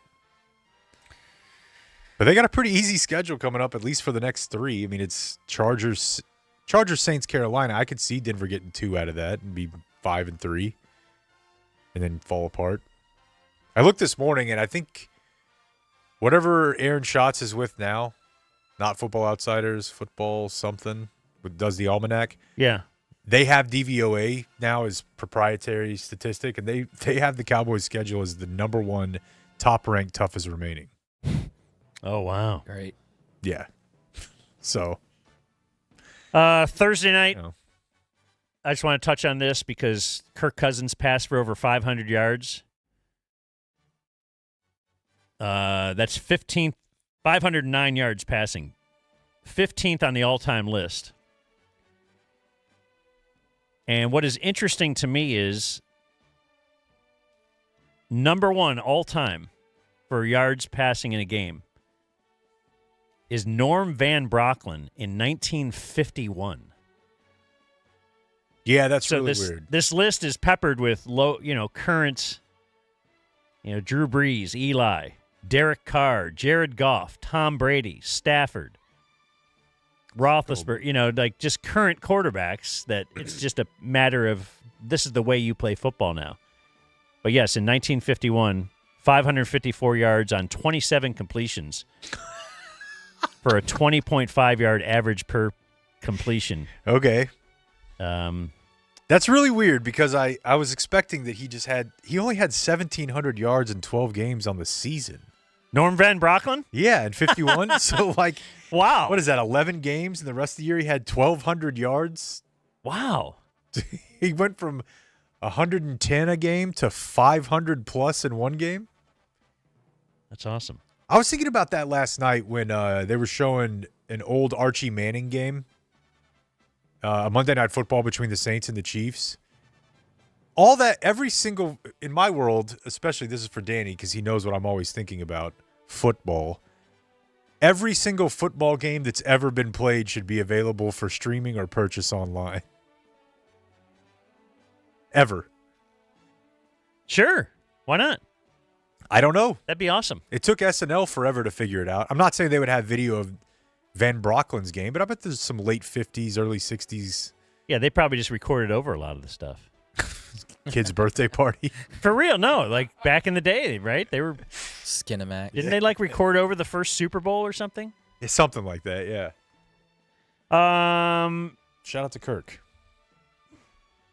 Baltimore beat Cincinnati in overtime. That was awesome.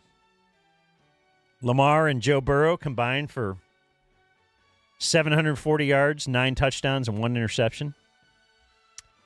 That was awesome. The Bengals are 1-4. I still think they're okay. Last year they started 1-3. The year before they started 2-3.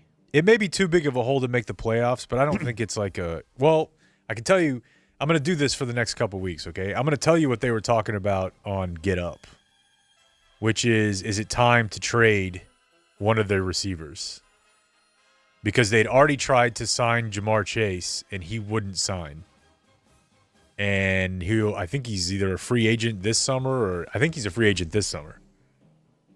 And so the point is, like, if you don't think you're going to be able to sign him at all, you better sign Higgins and trade him. Sign T. Higgins and trade Chase now. Because if you trade Higgins and you don't end up with Chase, you're going to be looking back at, like, how in the were we in the Super Bowl 3 years ago? So Chase wants obviously the highest. He will be the highest paid. Yeah. Yeah.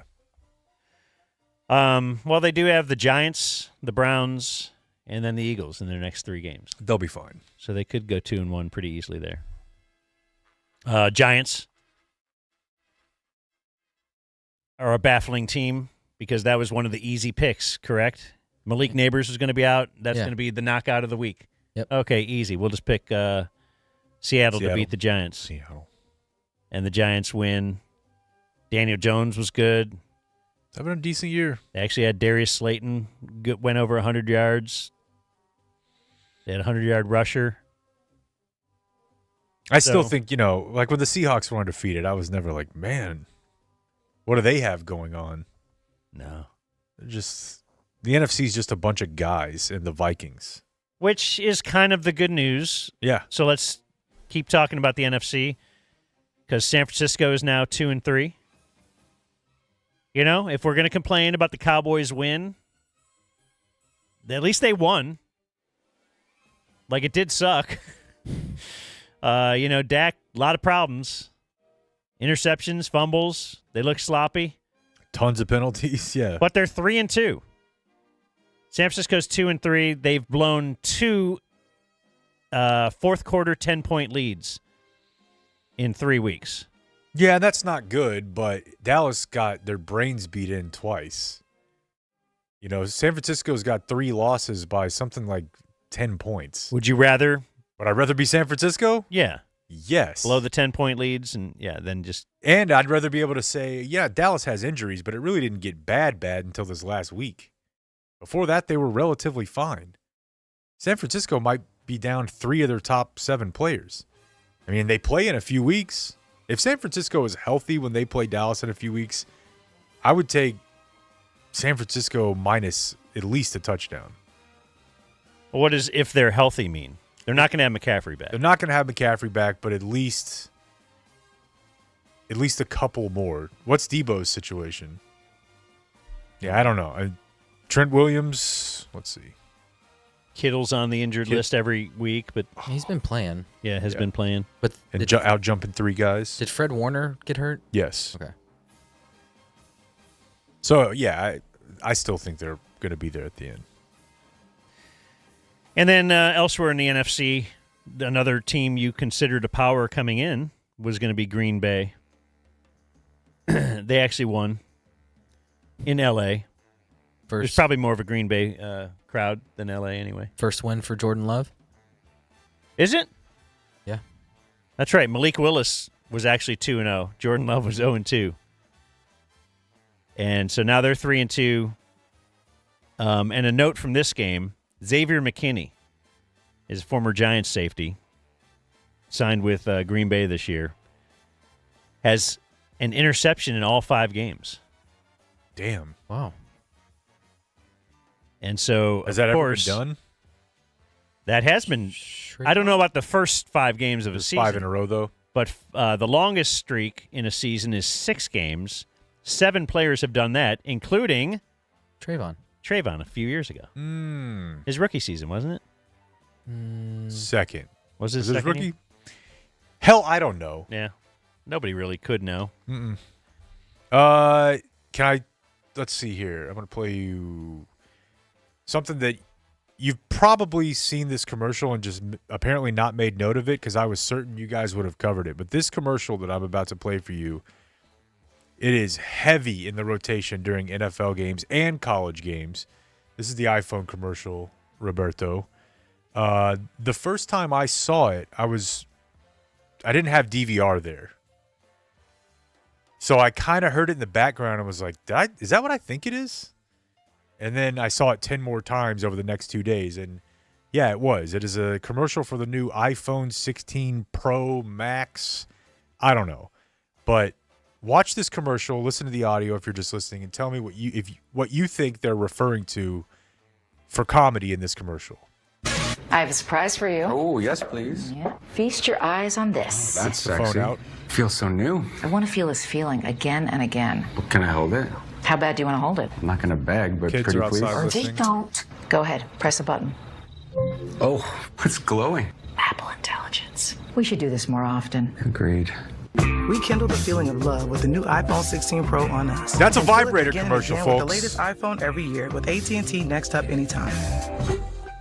We're to that point now. Vibrators are so within mainstream in the Overton window that it's like, push the button. Ooh, it lights up. Am I wrong? And at the end of the commercial, it's like, rekindle the love. I mean, obviously, I want to feel this feeling. they're over doing and the over old, again. the classic TV sitcom bit of misunderstanding what somebody's saying on the other side of the wall. Yeah, But I know. Yeah, but okay. yeah, you're right. But it's not about love. It's about vibrators. Yeah, no, at first you kind of think it could be Wiener. And- Right. and yes. And then the overall message is buy an iPhone. Yeah. Right. I don't know. Every time I see that now, I'm like, boy, I guess we're out there now. Vibrators used to be kind of taboo. Have you seen the ad? It's a billboard.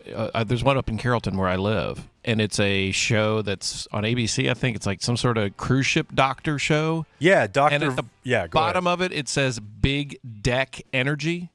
Oh, yeah. And I was like, whoa. Are you aware of this show, Dan? No. It's the most, I think it's as close to porn as they can get on ABC, it looks like. It's called Dr. Odyssey. And if, you're watching football, Monday Night Football, college football, you're going to get beaten over the head with Dr. Odyssey. Dr. Odyssey and his team are medical professionals who are on an elite, like for the millionaires and billionaires cruise ship. And his goal, as told by his superior, everyone here stays alive. But everyone's on coke and ecstasy, and there's titties everywhere. That's him. See, he's all hot. He's Dr. Odyssey, Big Deck Energy. It makes sense that the 911 guy made it. I'm going to call my own foul here and tell you guys.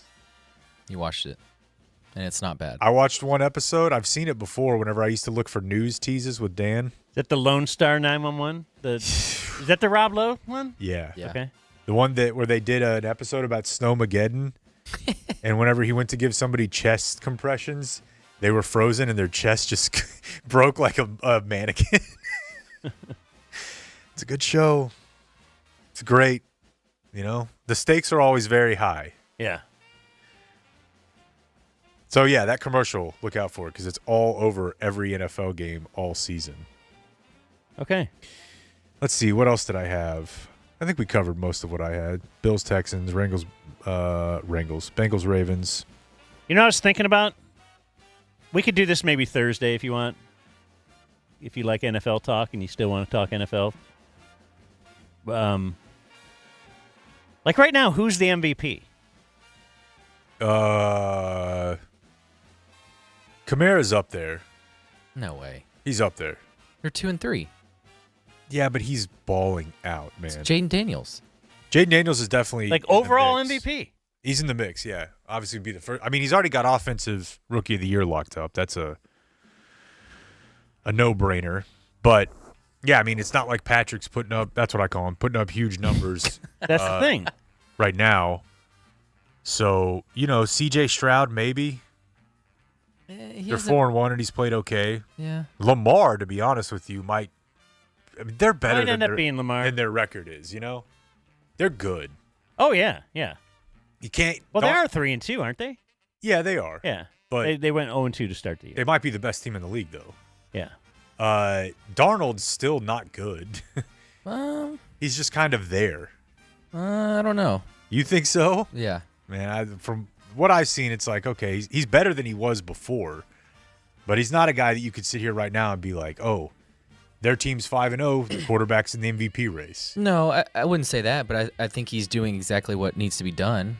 Get the ball to Jefferson and move the sticks. Sure. He's played pretty efficiently. He's serviceable, but normally the last undefeated team's quarterback is the leader for the MVP. And Darnold will go out there and complete a dozen passes for 150 yards on you. You know where I found good value in the gambling game? No, I don't. Brock Purdy. Bake Show? Yeah. I got a little something on Baker for MVP. For MVP? Yeah. I said Jesus value. Christ, that's ambitious. Well, you can't do it when Hey, you know they're what the favorite.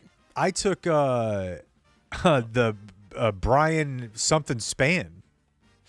Span Ford? Yeah. Come on. Get realistic here.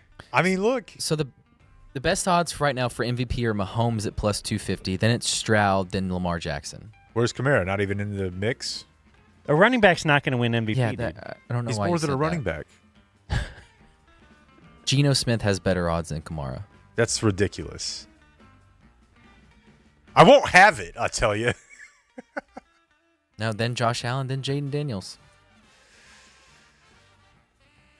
Yeah, no, I mean, Jaden Daniels is Baker's plus 5,000. That's a big part of the reason the Cowboys' strength of schedule remaining changed. Is that everybody looked at Washington and flipped them from these are 2 games that are easy wins to 2 games where there's no chance they beat them. I think that obviously they have a chance, but the market won't. You think they've done, hey, another running quarterback. I liked it a lot better when all these guys were a little different than what I'm seeing now. You know? A little easier to slow down. All right, I got to take a break. If you're watching the stream, it'll be a few minutes. If you're listening, it'll be very short. But I had to park outside on the street today. Did you? I circled until someone left. Oh, okay. So my alarm just went off, and I got to go put money in the meter. Thanks for telling us. So low rent. Yeah, sorry. All right. The Dumb Zone.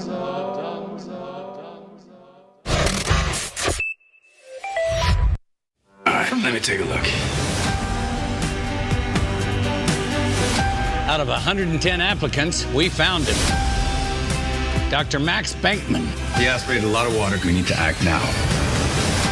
Welcome aboard the Odyssey. Allow me to introduce Avery and Tristan. You must be my brilliant nurses. We are the ship's brilliant and capable nurses, yes. Of course.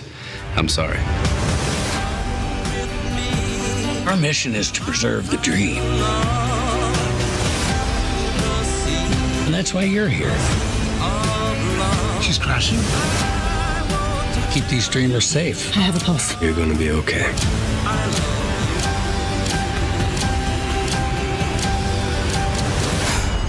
Hey, should we talk about what happened? Did you want to talk about No, I was just us? wondering if you No, want no, to. I totally Okay, I don't have then to.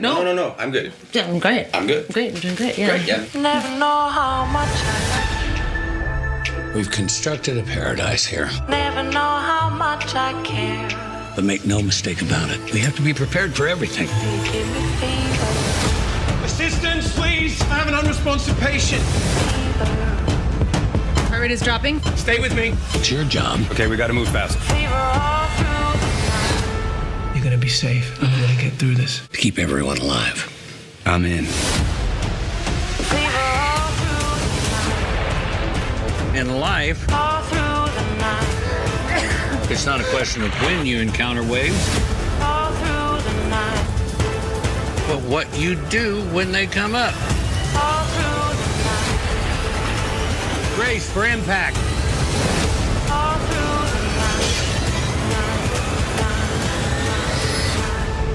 We're becoming some kind of team, aren't we? Fever all through the night.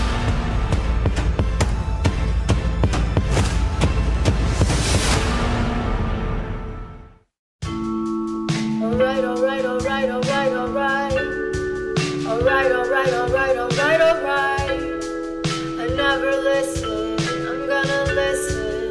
I also think you're kind of up against it. What's your pregame? Well, I got to go. What do you got to do here? Yeah. When's the game? 1:35? 1:35, and I've got to go to the clubhouse and do that whole run around. What does that mean? Honestly, these days you stand around and do nothing. It used to be that there were a bunch of players in there. Yeah. Now they have so many pregame bits. Yeah. Now they have so many places to hide. If I need a player, I just.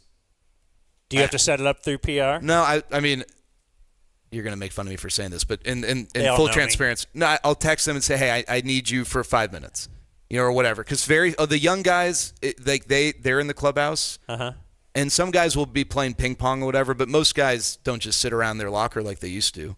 And then we go, we talk to Boach. And so then, what do we got? Ping pong? What are the there's ping pong, activities? just not. Like, in is the main new clubhouse way bigger than the old one? Yes. Because the old one was pretty big, Yes, too. this is bigger. Most of their fun and games is elsewhere. Like, the video game setups and I think Pop-A-Shot and stuff like that, but it's not in the main clubhouse. Just in the main clubhouse, you got... It used to be. Yes, they used to have stuff like within sight. Yeah. There's a table that's usually occupied with a card game. They play a game called Pluck. That's the most popular game. All right. And then crosswords and Sudoku, and then there's a ping pong table. That's only what's in the club. And they have like a bunch of TVs. But most of their fun stuff, whether it's like the nap room type stuff or a theater or they have a nap, so they have a place. If you're a player, you want to lay down. There's like a bed. Yeah, I think they're something like that. Yeah. Huh. Yeah. And then the Bochy thing you said. Now I got to hear what he says. Got to hear what he says, and I just might be able to use some of that on the broadcast. Well, usually we wait for all the writers to finish their mundane questions, right? And then Dave and I will stick around. Yeah, that's a shot. Then you guys get the do real better. meat. Be better. Yeah. Dave and I will stick around, and we usually talk to Boach afterwards, and talk about baseball stuff or not baseball stuff. I'll be honest. The coolest thing is when he gets into story mode of like his days playing, or back when he was with the Padres or the Giants, or some story with this player. I mean, that's pretty cool. I mean, he's got story, and he knows everyone. Like, if I were to ask you who your celebrity crush is, because we went through this exercise with Boach earlier this year, and mine's Blake Lively, and I would give just about anything to meet Blake Lively.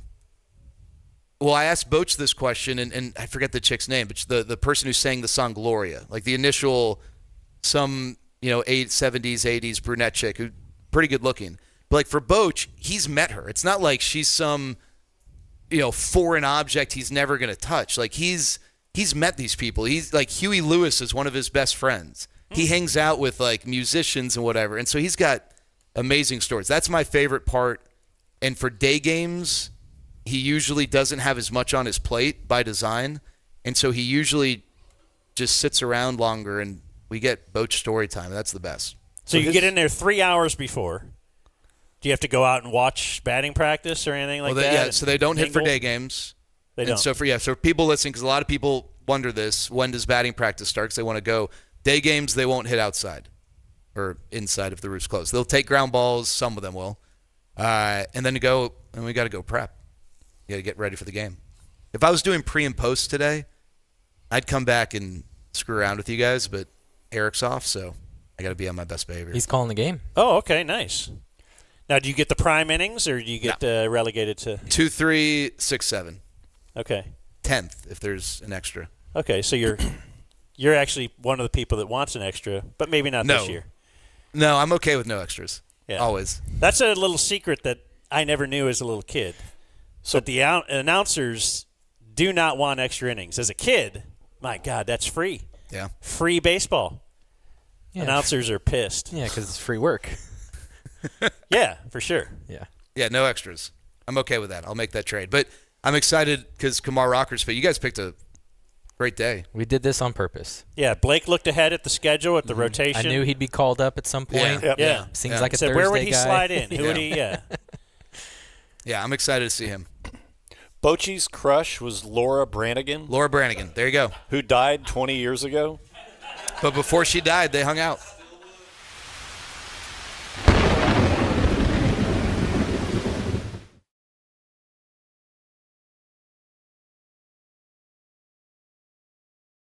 what the Griffey list is? Yeah. The Griffey Bonds list? I do. It's, it's Ken Griffey. I've thought he's the most pure, wonderful, natural athlete I've ever seen. He's a gazelle. He doesn't stretch, right? Everything's perfect about him. And if I had found out he was on steroids at some point, that would crush me. Crush my little boyhood love of Ken Griffey Jr. Barry Bonds. Oh, you found out? You think he does stare? Oh, okay, yeah, of course he does. His head is 8 times bigger than it was when he was a rookie. So along that line, we have the same thing: a Griffey Bonds rating on guys that get busted for, let's say, Me Too, or a guy. Let's say Jake is not here again. What if you heard at the end, wildly speculation, it was he was actually busted for a meth lab, and he's kind of gone away. Everybody all right. I mean, it's Jake. Right. He's a dirtbag. It's not a shock. But if this next man who's sitting next to me was, that would ruin my whole world. He's pure as the driven snow. He is Jared Sandler of the Texas Rangers. So when I got arrested, that didn't change your opinion of me? I overcame that? No. You were a hardened criminal, but the system worked. It reformed you. You came out a better man. 15 hours. Bear County. You remember that, Danny? You were a part of this. I was? Yeah, because you started the night by sending us to a bar. I want to say it was called Logan's. He was arrested in San Antonio. You remember for the place that's near downtown? Maybe. It was Donnie's birthday. And it was the all African-American bar. Yeah. And we all walked in, and the record scratched. Yep. And older black dudes, and they were wearing like Animal suits. House? Very much. Yep. They all kind of turned and looked at us. Yep. And then went back to their, drinking. And then someone went to the jukebox. Yes. And that did not. No one said anything, but there were some head turns as well. Like, what's this white guy doing? Touching our music over here. There was only, I think the joke that night was there was only one white artist on the jukebox, and it was Michael Jackson. Okay. But it was a old school Soul Brother downtown bar. I think we were there for like 3 hours. We were there for a while. A long time. Okay, so you didn't get arrested there. No. I got arrested they like let you 6 in bars with your later. Flimsy fake ID. I don't know that anyone really carded at that place. No. My recollection of that is limited, but we just kind of walked in. Yeah. And then people were like, what's going on? And then they went about their night, and then we went 4 or 5 places along the Riverwalk. I almost got stopped at a place called Mad Dogs because I forgot that my fake ID's birthday was not mine, and I decided to make a comment to the bouncer. Like, he made some comment about, God, everyone born in August? And I said, not me, I'm May. And I'm May 1st. Looking at your... Well, he didn't say anything, but as I walked by, I was like, holy crap, it says April 30th. So had you been drinking? No, no. Like, why? Okay. No, I never had to use I was in college. I never had to use my fake ID. I mean, it just, and so then the guy came and tapped me on the shoulder, and thankfully I knew right away. He was like, "Hey, when did you say your birthday was?" And I said April 30th. That's right. I saved myself. He's like, oh, "Okay, I thought you said May," and I said, "No, I was saying the guy behind me is May." So he let me go. But that should have been my sign, like, I'm done. House money. We then go to Coyote Ugly. Jerry's there. He's in the process of getting asked to stop dancing on the bar. And I don't know if there was heightened security because Jerry and Steven and that whole party was in there. But all I remember is everyone gets in. Killer is already at the bar buying shots for everyone. And meanwhile, I'm waiting outside the bar. And next thing I know, a cop comes from behind and asks me if this is my ID. And I got handcuffs, and then... You also were arguing with the cop, like telling a cop this is a real ID. Well, like thinking I'm going to win this. So I want to make something very clear. I never really got to defend myself on air the next day. I was a participant as the story was told through the eyes of others. Okay. I was in such shock. He could have asked me anything, and I don't know what answer I would. He asked me, "Is this?" I think that where I really hurt myself was he said, "Is this your only form of identification?" And I said yes, but I had my real ID in my pocket, which probably also was maybe dumb. But it wasn't like I processed the question. It was like, I am going to try and lie to a cop. I was in handcuffs thinking my life was over. I didn't know what to say.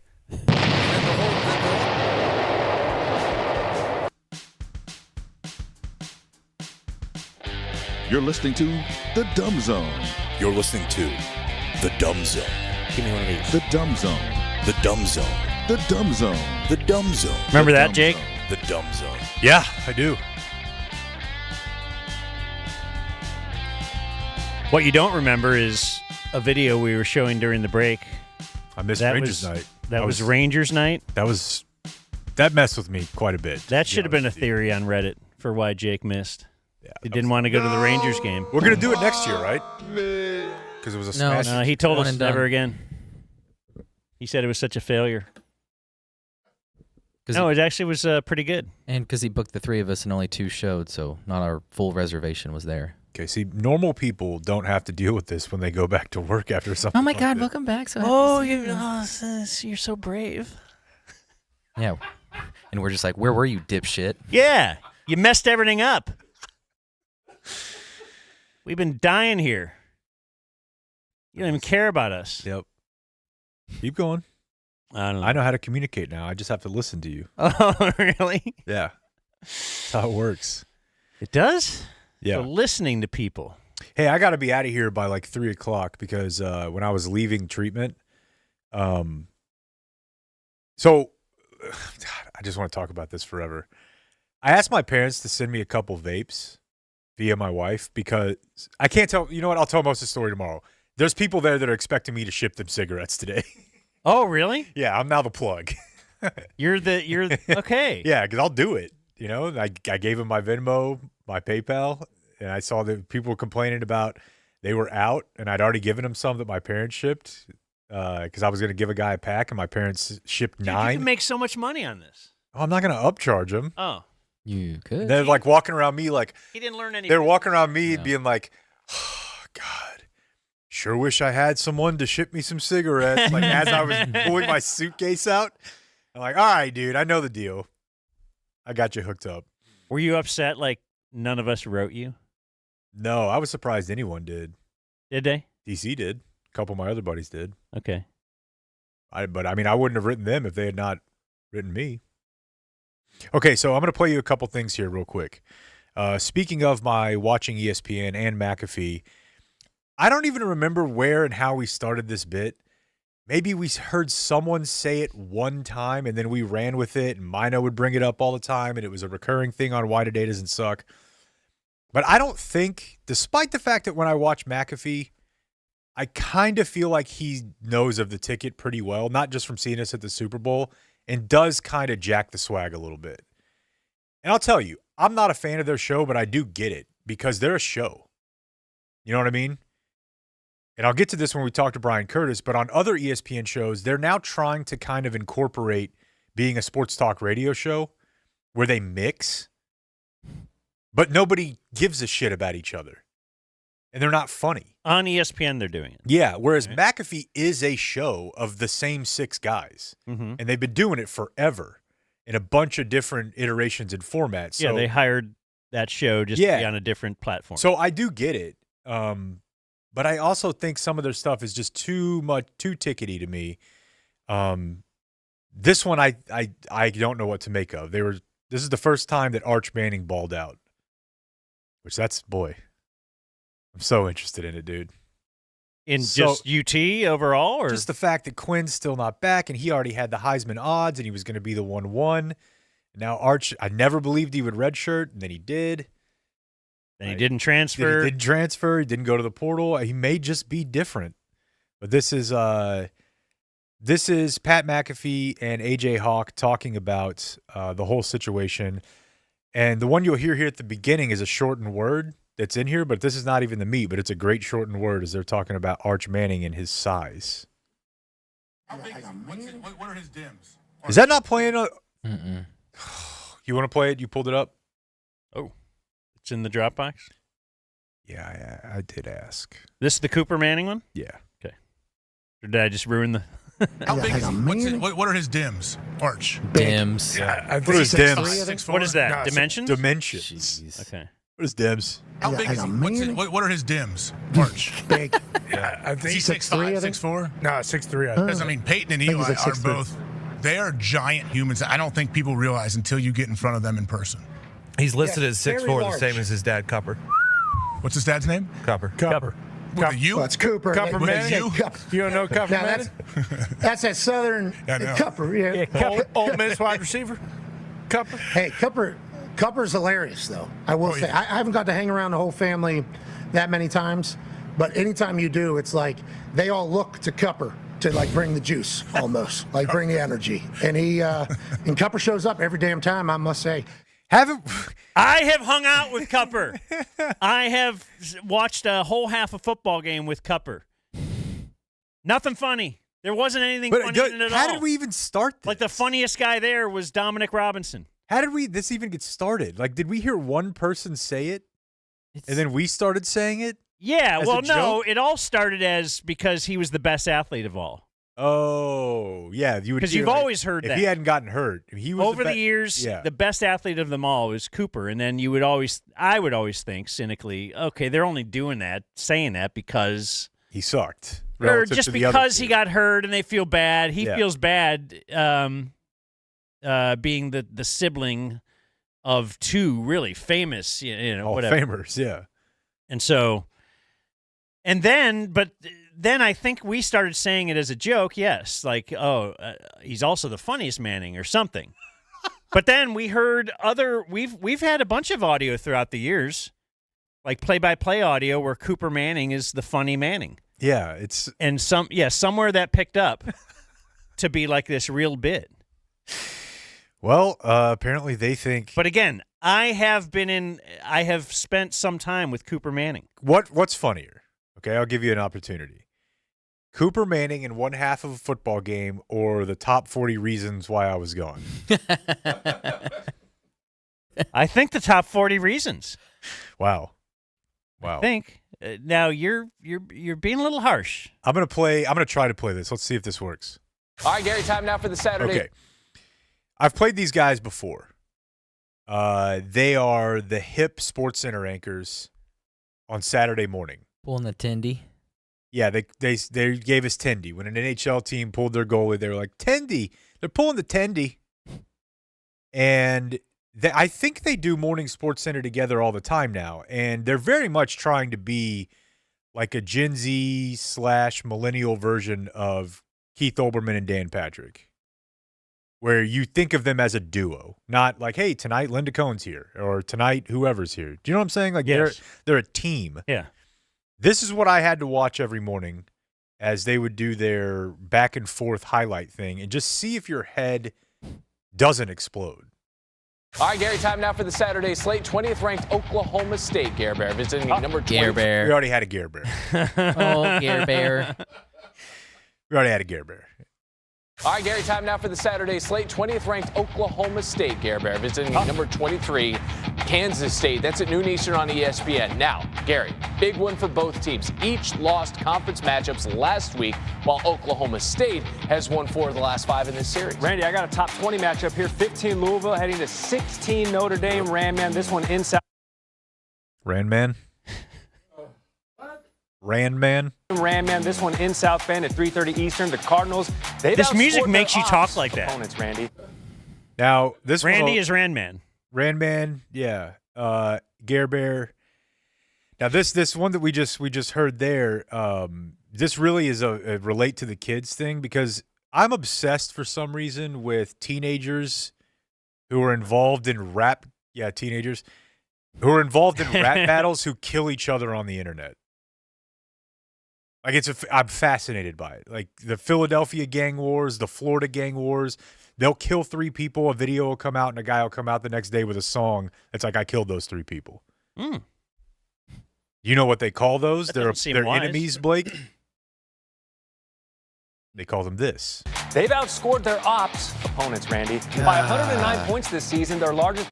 That's what the kids call, like, hey, I'm going to take care of my ops. Oh, really? Okay. Yeah, that's the opposition, their opponents. It has nothing to do with the amount of times you can be up to bat. And No, You're on base plus slugging. It's not an advanced baseball offensive statistic. But this guy wants to let you know he's cool. He knows that the kids are killing each other in the streets and got to take care of their apps. By 109 points this season, their largest point differential through 3 games since they were plus 133 in 2016. Who was their quarterback, Randman? Gare Bear? Lamar Jackson. Exactly. All right, 19th ranked Illinois, Gary, heading to 9th ranked Penn State. That's at 7:30 Eastern, G-Money. The last time that these teams faced now they're off just having fun. Okay, but Now they're they're just- not doing it like we do. Like when you call me and you say like J-Dog and I'm like D-Money. They think this, I promise you, they think this is actually cool. Good television. They're wearing like the super slim shoes or suit and no socks with their cool like kind of dress sneakers kind of.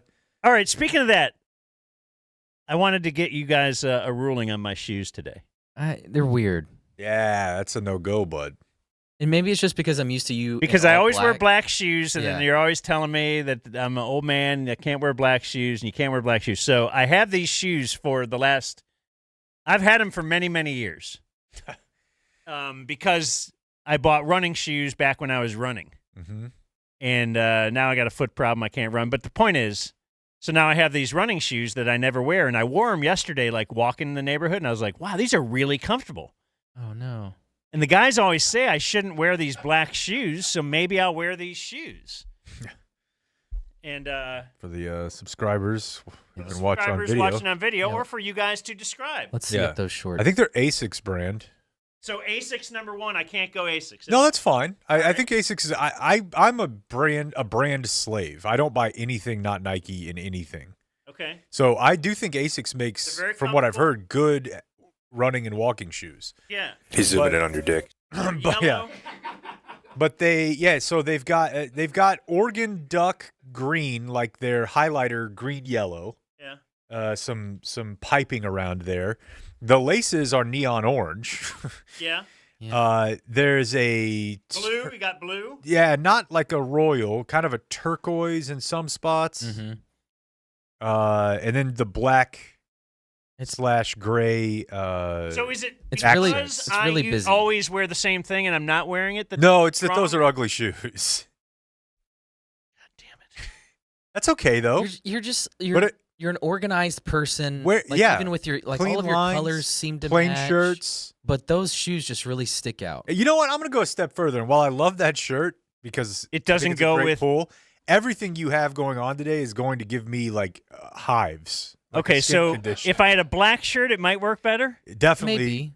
would See, work this is better. why I don't wear logo stuff. This is Yeah. why I don't wear anything but a black shirt. He's got a black hat I on. do that? It's black in the front, white mesh in the back with his Spencer McKenzie's teal and red logo, a navy blue shirt with gold letters. Okay, so this is just all not. No, dude, I can't. You're very busy today. I don't understand how that doesn't bother people.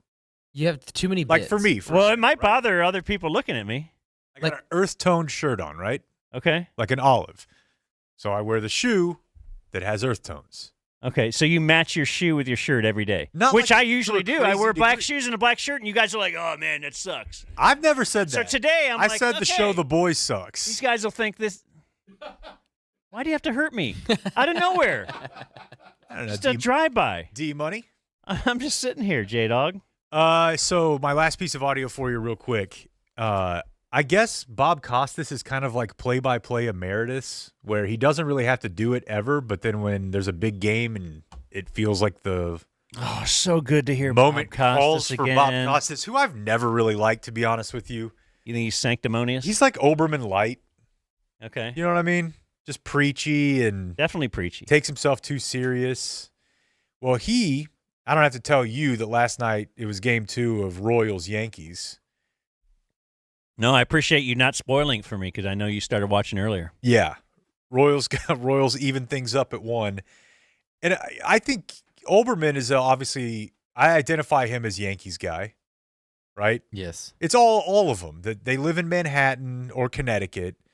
And they're Yankees fans, and that's the way it should be. But this is a national broadcast last night. Hit the short. Witt gets the force. Can they turn two? Yes, they can, and it's just the point we were making. It's not Giancarlo's fault. A near base hit, couldn't beat it out at the other end, turns into a double play. Did someone just kill his mom? Yeah. This is a national broadcast, and Bobby Witt Jr., not some spare, pretty exciting player, turns a nice double play to end an inning and keep the game where it was. I think the Royals were up 1 or 2 runs. Yes, they can. Hit to short. Witt gets the force. Can they turn two? Yes, they can, and it's just the point we were making. It's not Giancarlo's fault. A near base hit, couldn't beat it out at the other end, turns into a double play. How's he getting away with that? A near base hit. And we thought Smoltz was bad. He wasn't doing that. No. Screw Bob Costas. Were you fired up about whoever farted on his pillow? At just the all the Olympics moves that hero. Matt Quattraro was making? You got it down now? Yeah, I'm working on it. Got to get it back. Got in his head. You did get in my head. You're in my head for everything now. My shoes, You asked us to evaluate your shoes. That was not my fault. All right. Oh yeah, wait a minute, Uncle Hotmail. Hey, You get any email about your return, Jake? I did. I was up at... So, yeah, I got a couple bad habits that I'm trying to break. I got to get my body to stop waking me up at 3:50. I went to bed last night at like 9:30. Not my normal 8 from rehab, and I still woke up at 3:50. So I started emailing people. So you don't just lay in bed? No, I never do that. Because I make myself stay in bed. Yeah, I mean, Even I if got wake used to up not doing it. 2 You know hours why? Huh. Because when you wake up in bed and you're at rehab, I mean, you can lay there and think for a few minutes, but eventually you don't have a phone. You can't turn the TV on. Eventually you're like, I guess I'll get out of bed. Play little Words with Friends. No, you can't do Wordle. Damn it. What was the baseball game? The Immaculate Grid. Yeah, no Immaculate Grid. That, and I'm really having to get used to see my roommate, my boyfriend. We didn't have to pay bills, and we both were men. So we kept that bitch on 66, 65 all day, every day, no matter what. Nice job. They're not going to come in there and turn it off. Now I got to come home to, I think 73 or 74 is comfortable. That's tough. It's an adjustment. Now you're fighting. Yeah. I'll end with birthdays, but I have a few non-birthdays.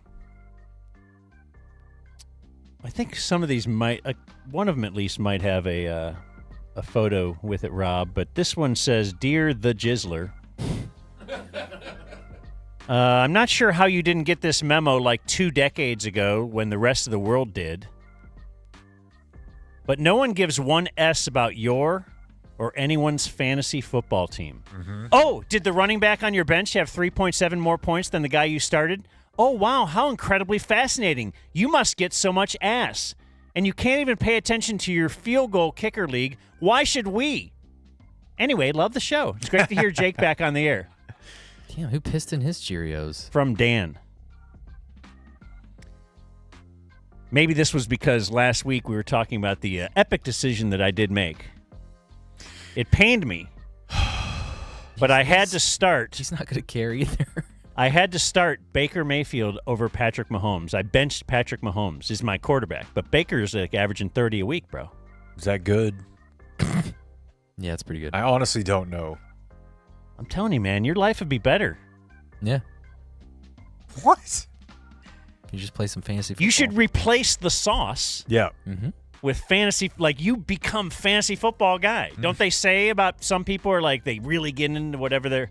So like you could really get into it. We could do like a weekly show. Like every day we'll just do like a whole fantasy corner with Jake. I would rather love it. I would rather keep drinking, lose my family, and go to jail than do that. Like legitimately. All right, well just keep that in mind. Okay. The offer's out there. Dear Sultan of the Slit. That one really hits. Did we have this one is of those yesterday? DZ ruining headlines. What's that? Didn't we have this the Sultan of the Slit yesterday? There's some, repeats. Okay. The DZ has either ruined or improved this word for me. A couple funny lines in the story, too, if you want to read it.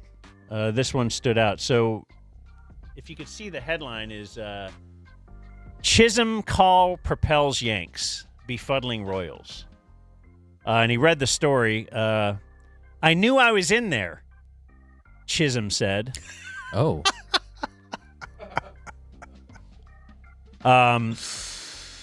No one's going to throw me out, Chisholm said. That's from Scott Sidway. Good dude. Oh, that's good. No one's going to throw me out. This, I swear to God, the subject line of the email is alky. Yeah, okay. Jake, welcome to the Rehab Club. I'm successful at work in corporate America. I don't do any other drugs but weed. But alcohol, I couldn't stop. Love you, proud of you. If you need... No, I'm good. I'm good. Okay. I'm good. Then he says, rehab stories are the best. 69 forever. These are who listens to us. Yeah, I know. It's forever. That's like the best. Like forever? Yeah. Salutations I've ever heard Aren't in you my like life. Maybe a couple minutes and like. Well, it could be taken so many different ways, right? Like it's either he wants to do the act forever, or, you know, it's kind of like a Viva la France type thing where he's like, don't forget about it. I don't care what happens in culture and society. AI 69 forever. Why don't you kind of just get there and think this can't work? Oh, it can work. It's not comfortable. There's just too much to it. It's just too much. It's like a bit. When you're a kid, you think that's going to be great, and then it's not. Why don't you guys go back to missionary and Yeah, you know what? heavy petting? Captain Crease Caresser. I don't have Jake's email address. Please super forward hard to this to find. him. It's all over the internet. Yeah, what about dumbzone.com? Is it listed there anywhere? Of course it's in it the is. bio of every YouTube video we put out. We're not the brightest bunch. But then he's saying I'm always been a huge Jake follower.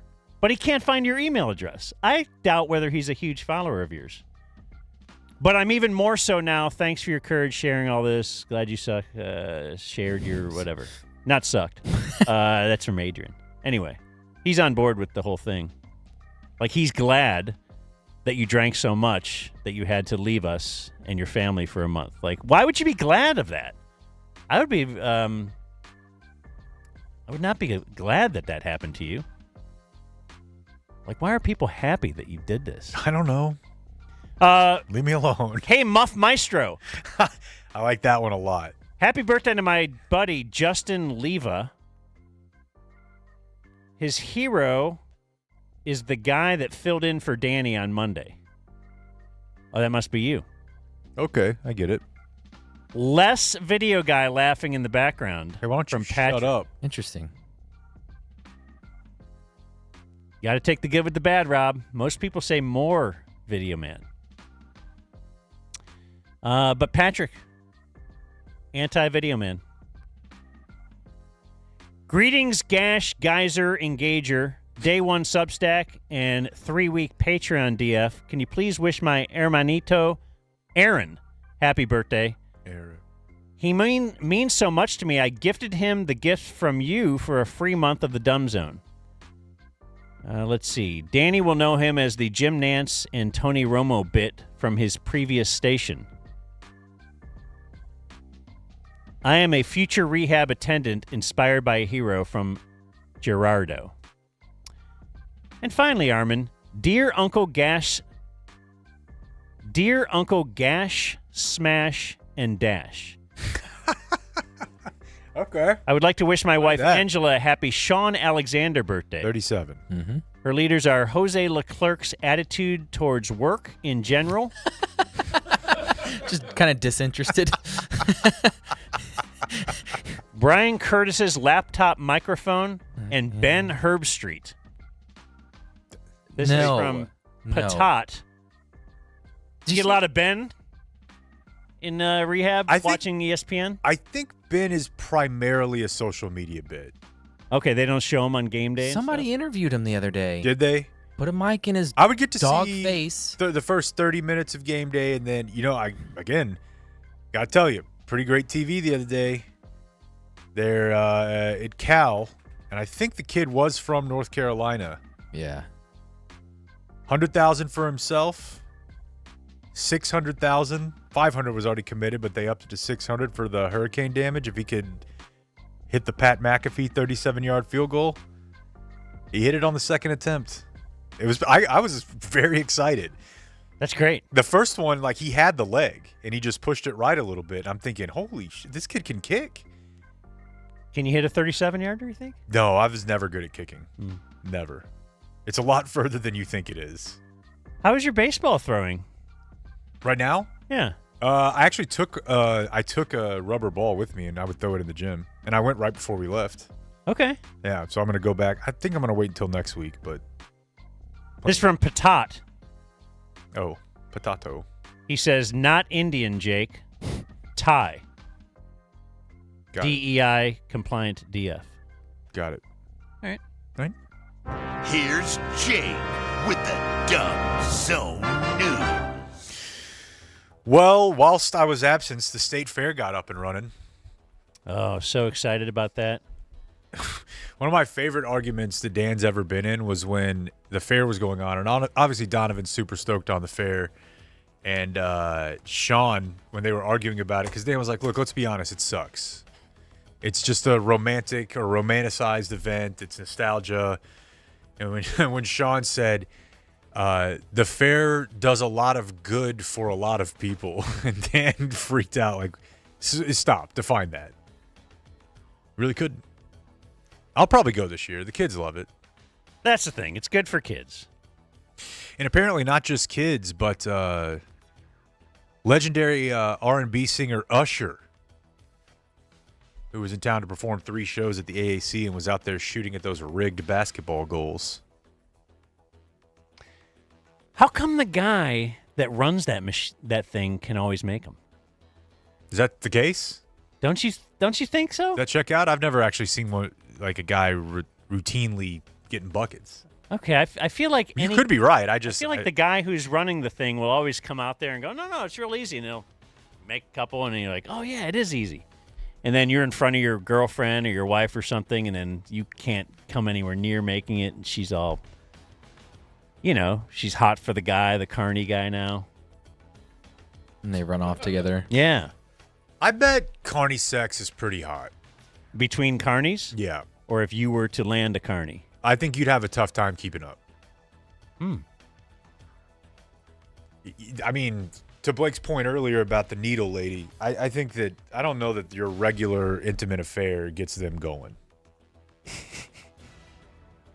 Because they're like gypsies, but like they're like gypsies who are seeking thrills. What if this is just a vicious stereotype that you're making up, and they actually just want someone to hold and talk to? That could be the case. Yeah. How would They're you real feel? people, too. Like, we've done formerly homeless, formerly 500 pounds. It's not as concerning, but if you find out about a 7-year stretch of the Carney tour, it's up there. You at least have to think about it. Yeah, no. I don't know. I mean, you were on the road for 7 years with the Carnival, huh? Probably a lot of meth. Got to do what you got to do. Got to do what you got to do. Usher, the singer, actually born in Dallas. I did not know that. I didn't either. He's always been Atlanta to me. He acknowledged his local roots in one of his concerts at the AAC. He said, "My story starts in Dallas." The crowd's cheering. Yeah. "I represent Atlanta. Yes, I was raised in Chattanooga, but the D is where I actually landed on planet Earth." Yeah. The morning news continues. His interlude took a somber turn as he spoke about his father, Usher Raymond III, who was absent during his childhood. Got to get him on your side. Boo! Oh, boo him, though, not boo you. Yeah. You've overcome that. And I know that this is tough news for you, Dan, but at the end of this Maverick season, actually at the end of this year, in the middle of the Maverick season, there will be no more of the CEO. Oh, okay. Sent Marshall. I saw this. So she's leaving mid-season? I guess her contract runs through the end of the year. Reports are that she was in a contract extension, negotiating with for a contract extension with Patrick Dumont. Oh, that's why she retired. A real businessman came in and said, "Yeah, we don't really need you." Yeah, what do you do? Yeah. So you're like just female? That's what you do? I'm black. Fighter, that's what you pants do. DJ. So at a certain point, being female and black was kind of enough to say, yeah, that's enough for you to run this BCO. Okay, I know jokes. I don't that are even think black accurate and is aside, that important about it. I think She also had to be female. It's not. It's a nice touch. Yeah. She was like a very successful executive in the corporate world, like from AT&T, right? Like she was the head of HR for AT&T. That's a big job, dude. Out of work, though? They didn't hire her away from anywhere. She was not employed. Yeah, that's when they true. hired her. It's like, oh, wait. Just happened to be... I got the impression that she was very successful. Yeah, just ask her, right? Yeah. I don't think there was companies beating down the door to try to hire her to run their company. But the Mavs were in a big Me Too scandal. You know this. Yeah, I know it. I'm just saying. I don't think it's not like they hired just somebody else. I mean, I'm saying, okay, she was at AT&T for 36 years. I'm very dubious about whatever consulting firm. Okay, well, you're probably right. I'm trying to. Yeah, why are you defending her? I'm not defending her. But yes, she's not coming back. And they were in a contract negotiation, which means it wasn't just a full-on no.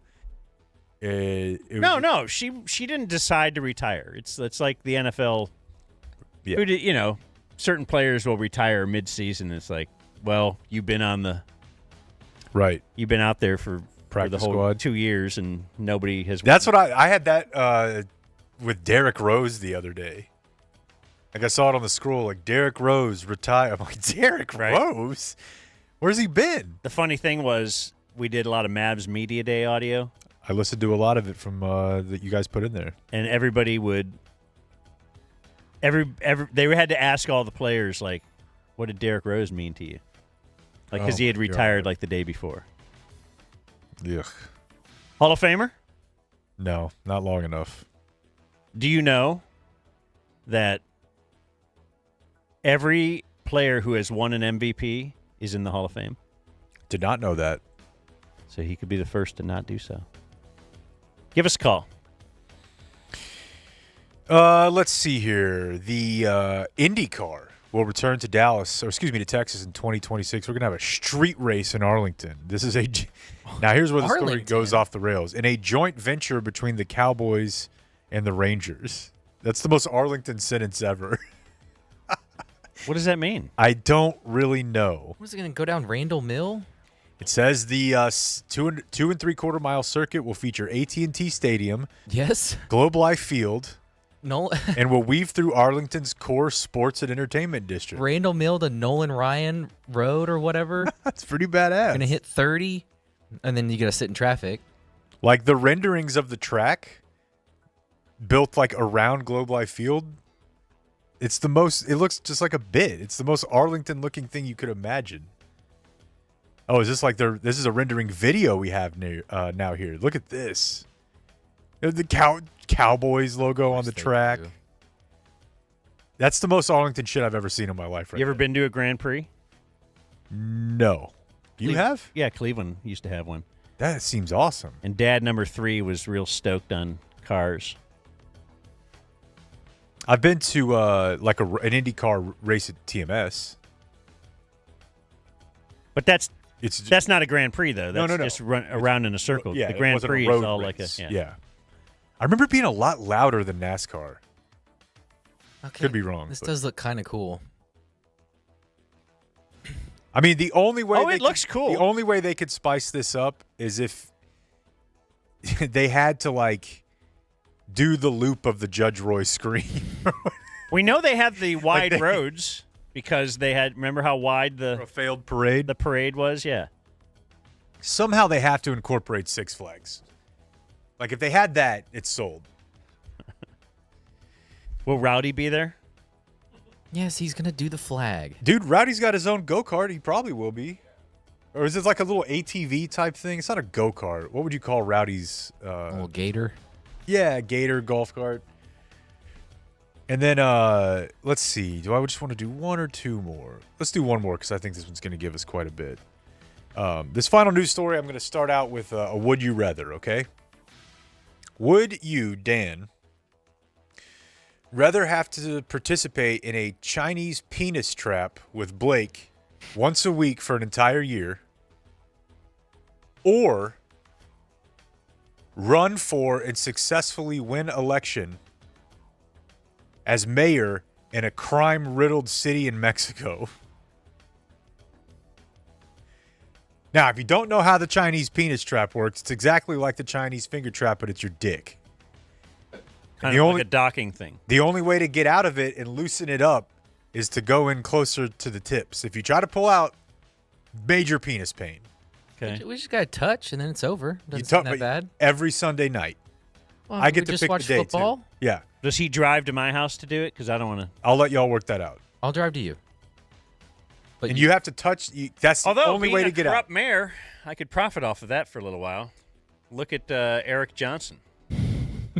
I feel like you need to consider all of the elements of being a mayor in Mexico, be you corrupt or not, that is ridden with crime. Because a mayor in Mexico, Alejandro Arcos of Chilpancingo, he was elected 6 days ago. And on the seventh day, his head was found on the hood of his truck without his body. Now I don't seem so bad, do I? No, I'd rather have your head touching my head. That's good. He does it because you encourage him. What are you, me? Yeah. Your head. Now you're just lumping me in with the Reddit count? Come on, man. Give me something. This apparently has been a pretty bloody election for this particular city in Mexico, and I kind of just assume all of them. Yeah. Like, why are you doing that, man? Like, why? Why are you what? Running. Beheading? That- Oh. No, I know that. He's going to clean it up. Is it like the cartel? Yeah, that's the thing. I wouldn't put that message out like I'm going to clean up crime. Right. You have to get in there and be like, I'm just here as a puppet. Yeah, I'm going to be on board with crime pretty much. Two close allies were shot dead in the early days of his short-lived administration. A special forces commander and a secretary both were riddled with bullets. What else you riddle? It's like not in a, it's funny. That's, see, right here, if you're watching a video, we've obtained exclusive photos of when his head still was attached to his body. I think riddled with bullets is the only thing you can be riddled with. Yeah, I think so. Yeah, I'm going to add that to the list. We have a list of words that only work with one word. Yeah, we call them anchored phrases. That's good. I think I first got really into that when I used to listen to Away with Words on NPR. I think it came on kind of like... Oh, wow. That's number 50. Do we have an open? Either before or after Chris Boyd. Actually, a guy that I knew that I met in Dallas down at treatment was a big Away with Words fan. And I'm confident we were the only two. Chris Boyd, the Gilmer corner that went to Texas and tweeted during halftime. He can do that as high school football guy. Gilmer? Go. Hey, knuck if you buck, bud. Dang. Oh. What hurts is their logo is just a orange and black G, so I can't picture it. That sounds like an excuse. It is. There's no alliteration going with G's either. Like, you can't be the Gilmer Gorillas. Although maybe you could in Gilmer. But I'm just saying, generally, gorilla can't be used for a team nickname. I'm going to go Tigers, but I don't feel good about that. But it'd be good to have a G word. Oh, wow. History. Like other Texas school districts, Gilmer ISD formerly separated children into different schools on the basis of race. The Gilmer Buckeyes. That is the most illogical name I've ever heard of. It's horrible, but at least it's unique. Sidebar? Don't you have to have like a Buckeye tree around there? I don't even really know what that is. There's I know okay, that- you ever been to my house and in the kitchen, our kitchen has little Buckeyes, and that's what you grab to open the drawer. That's awesome. That's what those little things are. Like my wife is stoked on Buckeyes, so she ordered them and made those. Oh, okay. Yeah, I thought it was because because she had a big pass deflection. That's what those That's are. for the right? sticker. Oh, that's the little stickers they. That was worse than your joke. So. And you know what though? As You a supported good me. partner, Yeah. I supported you and That's very said, you true. know what? You went. Let's just do the show, and this is a guy that I think is really funny. My sidebar is that's a Buckeye. Okay. It looks like one of those little ball of peanut butter covered chocolate. Yeah.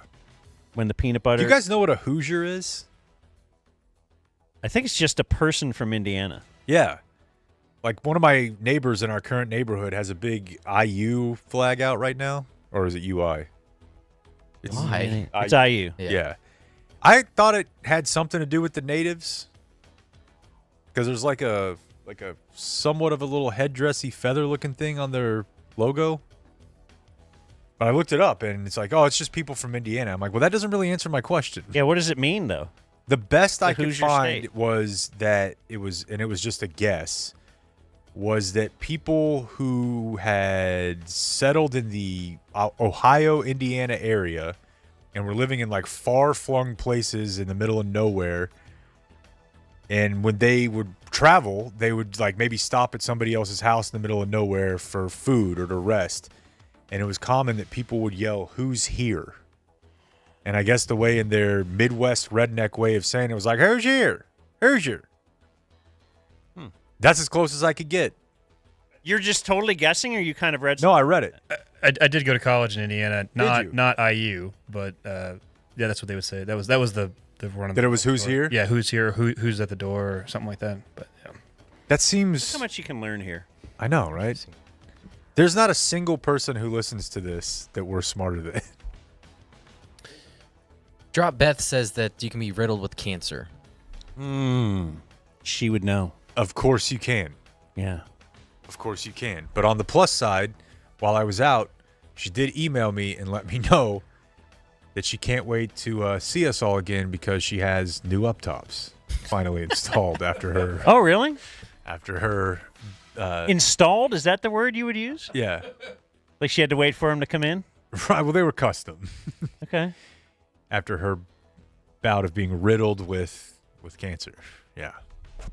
And on that note, there's the news. The Dumb Zone News. Like and subscribe. The Dumb Zone presents Today in History.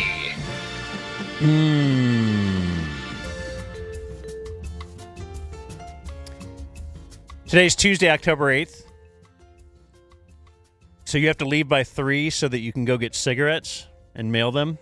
Yeah, I mean, it's not like a hard out or anything, but I do need to get those sent out today. Yeah. On this day, in 1956, Don Larson pitched the only perfect game in a World Series. So that's pretty good. Yeah, it's great. They win? Let's see. They did win. On this day in 1985, there were hijackers of an Italian cruise ship. You don't get a lot of hijacking. What year? 85. Well, I guess you do still get hijacking. They hijacked 9/11. The Houthis do it big time now out towards the Middle East and those seas. But it's like they hijack like cargo ships. The Houthis? Yeah, it's like a ethnic separatist group. Which the only reason I know that is because the videos are badass because they shoot it like they wear GoPros. Oh, really? Yeah. Different world out there. Anyway, these hijackers made news because they killed American passenger Leon Klinghoffer, who was in a wheelchair, and then threw his body overboard. But so I I think the reason this is a story is because he was in a wheelchair. Like, that's worse to kill a guy that's in a wheelchair, where I would say it would be worse to kill like a real able-bodied person because those legs, he's just wasted them. I mean, they really just put him out to pasture, don't you think? Gosh. Yeah, but I know what you're saying. It's the same way that it's worse to kill a kid. Nobody argues with that. Because they got more possibility of doing something cure good. Cancer. More life to live. It's I a pretty would safe argue bet. with that. Pretty safe bet that the guy If it in the was me or wheelchair a won't kid. be going to the Olympics. There's at least a chance for me and you. Yeah. But if it was between me and a kid, I would rather have the kid be killed. Because that kid is not entertaining thousands of people. Yeah. Like, think of all the people that would be affected if that kid died. Like, just his family and stuff. And he's probably, statistically, he's probably not going to do anything good in the world. Curveball, he might be Hitler. He might end up as Hitler. There might even be a... And you already know I'm not. Yeah, I'm a good dude. Yeah, you won't even kill a dirt dauber. Do you still own The Rise and Fall of the Third Reich? I don't think so. I might have lent it out. That's next on my It's a great book. Yeah, once I finish Guns of August. It was kind of written right after. Yeah. By a guy who lived through it. And so it's a bit more, I would think, more accurate than if you were trying to look back 50 years after. Anyway, on this day in 2014, Thomas Eric Duncan. Do you remember that name? Yes. Why do I remember that name? He was a man from Liberia. Oh, Ebola! He was the first person diagnosed with Ebola. He was at the 4 points, right, Danny? Is that what it's called? Yeah. He died. No eating something dangerous. No kissing. God, this song is so good.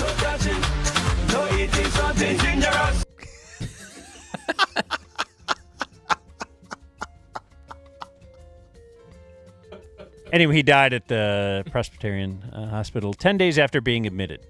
Is he the guy, the reason that Nina got Ebola? I want to say yes. Yeah, she was a nurse there, right? Yes, I want to say Naughty nurse. On this day in 2017, Vice President Mike Pence went to the 49ers Colts game. Yeah. Like, he's just a guy who loves going to football games. Watch a little ball. And, you know, he got there like 2 hours early, like everybody does. See the special teams guys warm up. Then he saw some San Francisco players take a knee during the national anthem, and he left.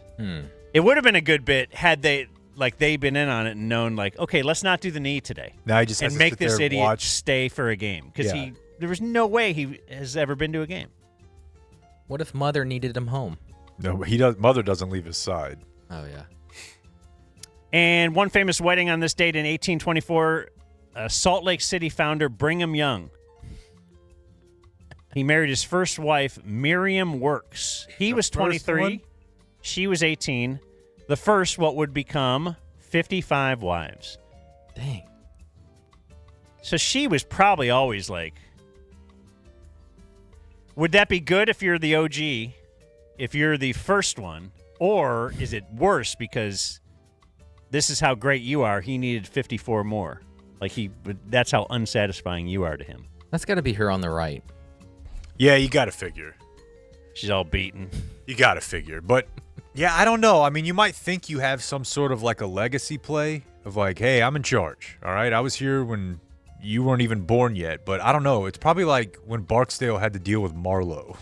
Yeah. Like, Marlowe shows up and does not care about the rules that have been put before him and the customs and the tradition. Like, bitch, I do what I want. Speaking of... Yo, did you know that reality show is still on television? I was about to ask. Yes. I saw You an said ad you were for it on the that other wall. day. Yeah. What are you guys talking about? Secret Lives of Mormon Wives? Or Sister Wives? Sister Yeah. Wives. It's in its like they've had 19 seasons, Dan. Oh, wait, I think I'm confused. I was thinking about... There was like a... Oh, yeah, the Hulu show. I have not yet watched that. Okay. The TikTok Mormon wives from IG and everything. But sister wives, that's it, Dan. And it's been the same, those 4 ladies. He's married other people, I believe. That sounds right. Cody Brown. Cody with a K. What a beating that would be. 18 kids. Oh, my gosh. Yeah, you'd never be alone. Could you imagine deciding dinner? What do you want? Yeah, I'd go to like 17 different places. Oh, my God. Because me and my wife never get unless it's Eatsies, we never get anything from the same place. Ever? No. That is... Like if I go... so weird to me. If I go with Empress of China, which I love, as you know, down in Colleyville, or maybe it's Grapevine, she goes next door to Fuzzy's. If I go to Kanta Thai, which is down there in Colleyville, she has to go to McAllister's. She just got to make everything difficult. Yeah, Jake, the first Or I do. First season's out. Okay. Secret Lives of Mormon Wives. How's the ramen at Kanta? Good. I usually get either the fried rice or vegetable delight. Okay. I haven't been. Yeah, Kanta's a good place. Good people. I mean, promo. We always go to the same place. Yeah. On a 5-day rotation or something, and so they all everyone knows me at these places. Yeah, these are the new ladies on Hulu. What's it called? Secret Lives of Mormon Wives. Okay, now we're talking. Yeah. Oh yeah. These are some modern Mormon wives. These are some soakers for sure. Keeping it together, yeah. Let's soak. I'll jump up and down on the bed so you can do it. See, that's a good friend right there. Yeah. But a penis trap with me is off limits? I was the one presenting the story. It wouldn't have made sense for me to put myself in it. Birthdays, former Cowboy Mark Colombo, 46. Free Reign. Yeah. The metal band. Grayson Allen, 29. Turned into a pretty damn good NBA player. And looks exactly like Ted Cruz. Chevy Chase, 81. Good friend of mine. Kind of lost his... Interviewed him. That was such a weird interview. Is that the guy you had to call back? Yes. Why did I call him back? Didn't get a liner? The whole reason you called him, you didn't do. And then he I just wanted a answered, liner. and he was real annoyed. I think he kind of turned into a pretty big asshole. Yeah, he was eating cereal. The whole time. Paul Hogan is 85. The hero. Not Hogan's Heroes, the Australian guy. What's that movie? I don't know. Oh, the Crocodile Hunter? Crocodile Dundee. Dundee. Crocodile Dundee. That's not on life. So you've seen that? In theaters as a kid, yeah. That's a knife. Jesse Jackson, 83. Kiss it. Soon Yi Previn is 54. That's Woody Allen's not only wife, but daughter, which is pretty sweet. Yeah, that guy cares about family. Yeah. And then his other wife is all upset about it. Like, what's... I'm sorry. Are Why you you all also mad? my cousin? This is a pretty clear win for her. Jeez. R.L. Stein is 81. Oh! Goosebumps. I think Animorphs too, right? Don't know it. Animorphs was great. But it was not R.L. Stein. Do you know about Goosebumps, Dan? Of course. Real name? What, R.L. Stein? Yeah. Robert Lawrence Stein? Not that interesting. It's just like a common thing when people just take the first initial of... Okay, I didn't know if it was a pseudonym. Asshole. How do you know Goosebumps? That was done by the time your kids got around, wasn't it? No. For real? I know we have R.L. Stein books and Goosebumps books at home. Do you know the bit? Not really. I don't know anything about it. You could choose different endings. Okay. That was exciting. All right. Before the internet. You're like, which direction do I want to go here in this cave? Yeah. Are you saying you grew up reading it? Oh, hell okay, yeah. no, but my kids definitely I were. would clean the book fair out. We're hardcore on R.L. Stein. Yeah, they were only published from 92 to 97. But the good thing about kids' books, Jake? Timeless. Yeah, there's just a whole nother batch of people that age that will read them. People keep effing. Yep. Matt Damon. Matt Damon is 54. Sigourney Weaver, 75. Ghostbusters. Reed Hastings, 64. Don't know it. He is the co-founder of Netflix. They tried to sell the Blockbuster, right? And Bruno Mars is 39. I don't mind Bruno Mars. What was the thing he did with Silk Sonic? Yeah. He's known best, though, of course, for being in the production room when I was trying to put together a Bad Radio Open many years ago. That's right. Yeah. I'm like, who's this little guy? The I-93 guests were always just Is that Flo Rida? Yeah, we'll just bury him in here. Yeah. Like, hey, we wait. Just How's wait in that here. guy doing here? Like, that's their green room. Yeah. Our production room. Born on the Stay Now Dead, Rashaan Salam. Bears, right? Yeah. Little Suey. Yeah, that's right. And then I was reading about him this morning. His family would not allow testing on his brain and such. Do you think that's a weird bit, or is that like a religious thing that I don't want you to touch the body? Probably. I think I wouldn't allow it because I want... You want to come back? I want the future to be able to regenerate me. So definitely put it on wax here. Oh, okay. Well, put me on ice for sure, but I'm just saying, put it on tape that This I do is not a want to legally be binding document. I do not want to be cremated. And if possible, go ahead and freeze me or something. And because I've read a book, like a fiction book, where they brought a guy back like 100 years later, and I think that'd be pretty badass. Yeah, it sounds horrible. You wouldn't like to see 100 years from now just what's happening? With my present day mind and body? Yeah. No. It doesn't interest you at all? No. Why? I just don't. I don't think you would like it. I don't think you'd. I think your comprehension of it would be so poor that you would become sad and confused. Well, then you can just kill yourself. You Did can decide Unfrozen to die then. Caveman Lawyer seem happy? He did not. He was winning case after case, man. He was. I'm going to find you this book since you're reading guy now. I don't read stories. What? What does that mean? I don't read fiction. Really? Yeah. I don't. Just me. I mean, I realize I just said I read Goosebumps, but I was 12. But I can't tell you the last fiction book I read as an adult. It may have never happened. What if you're just kind of missing out? Well, don't you have some FOMO? Dead on this day, still dead.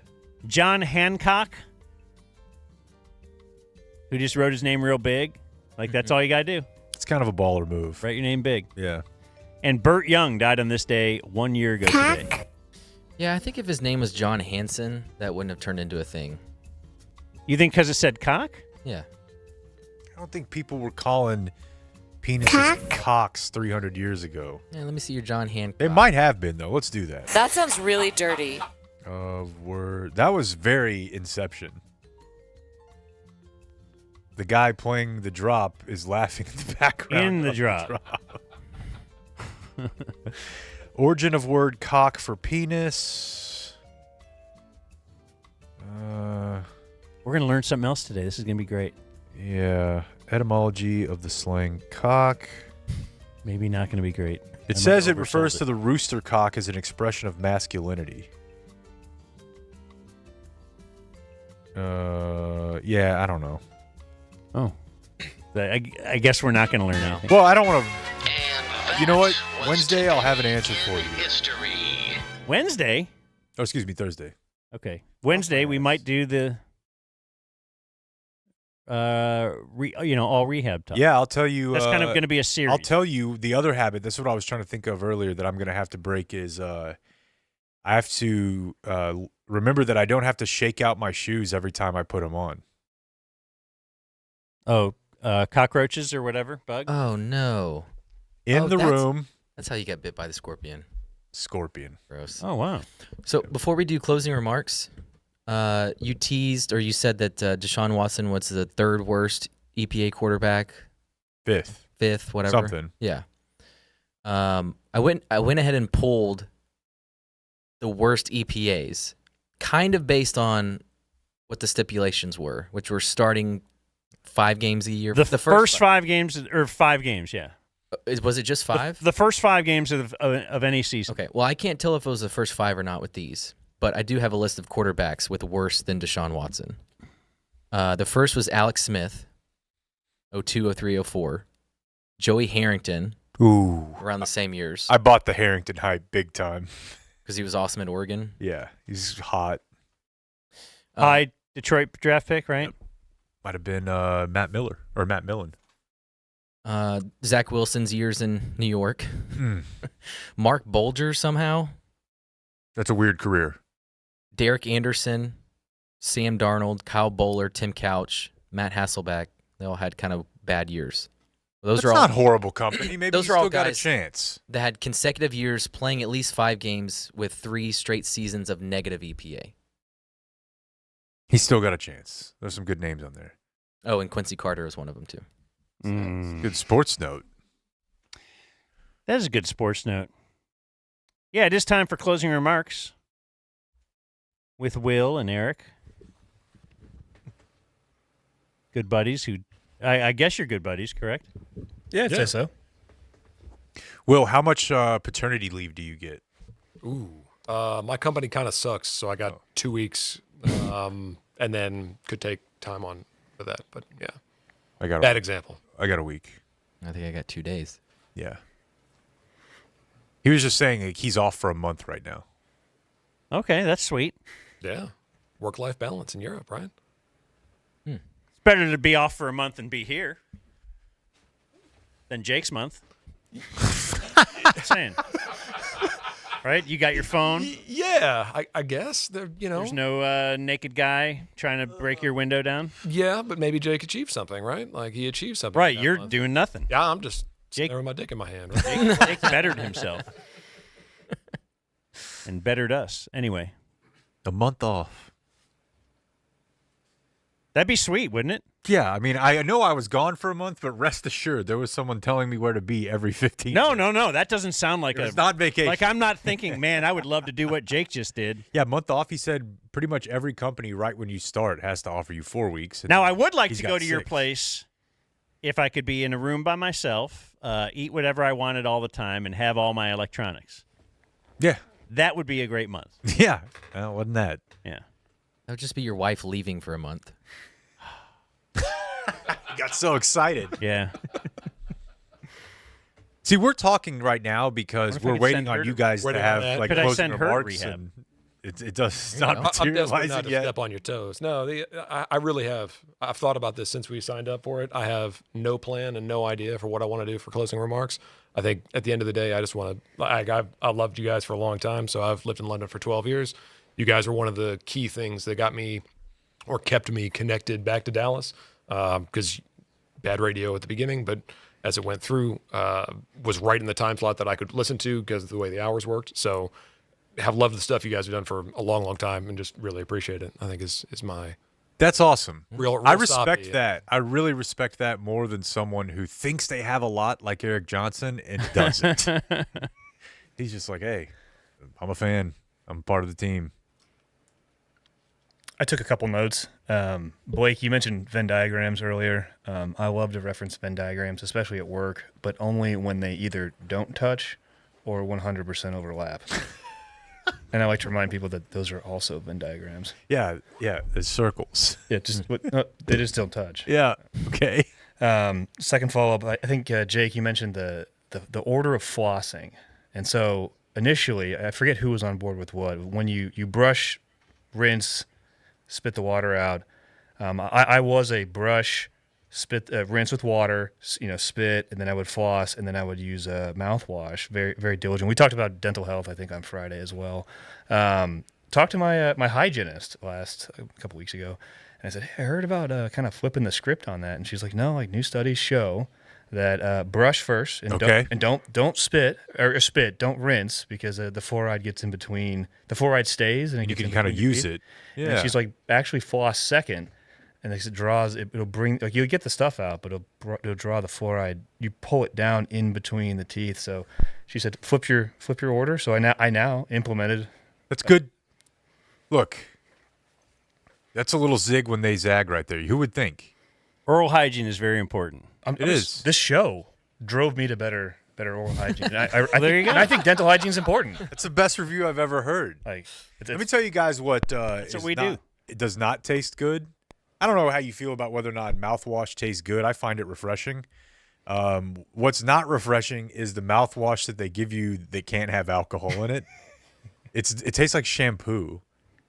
Oh. Yeah. Okay, so that's all right. I didn't even think of that. Yeah, as being your little bag. Why do they even give you mouthwash at all? I don't know. I don't regularly use it. I mean, if it's in the bathroom at like a nice hotel or something, you'll take a little shot. Yeah.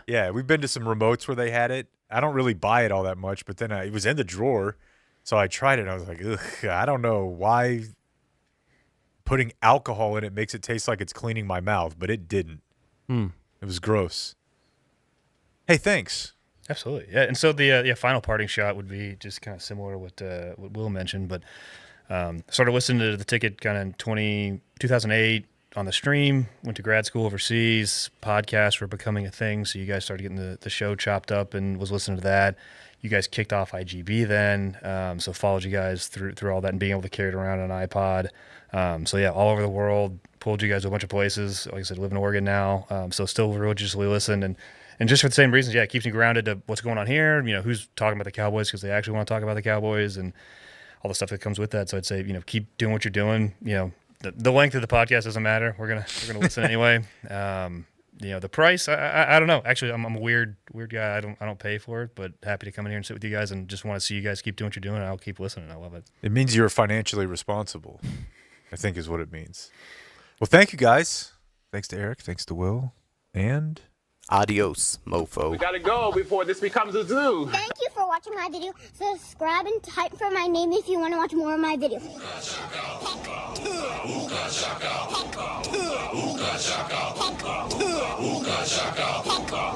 I can't stop this feeling deep inside of me. Girl, you just don't realize what you do to me. When you hold me in your arms so tight.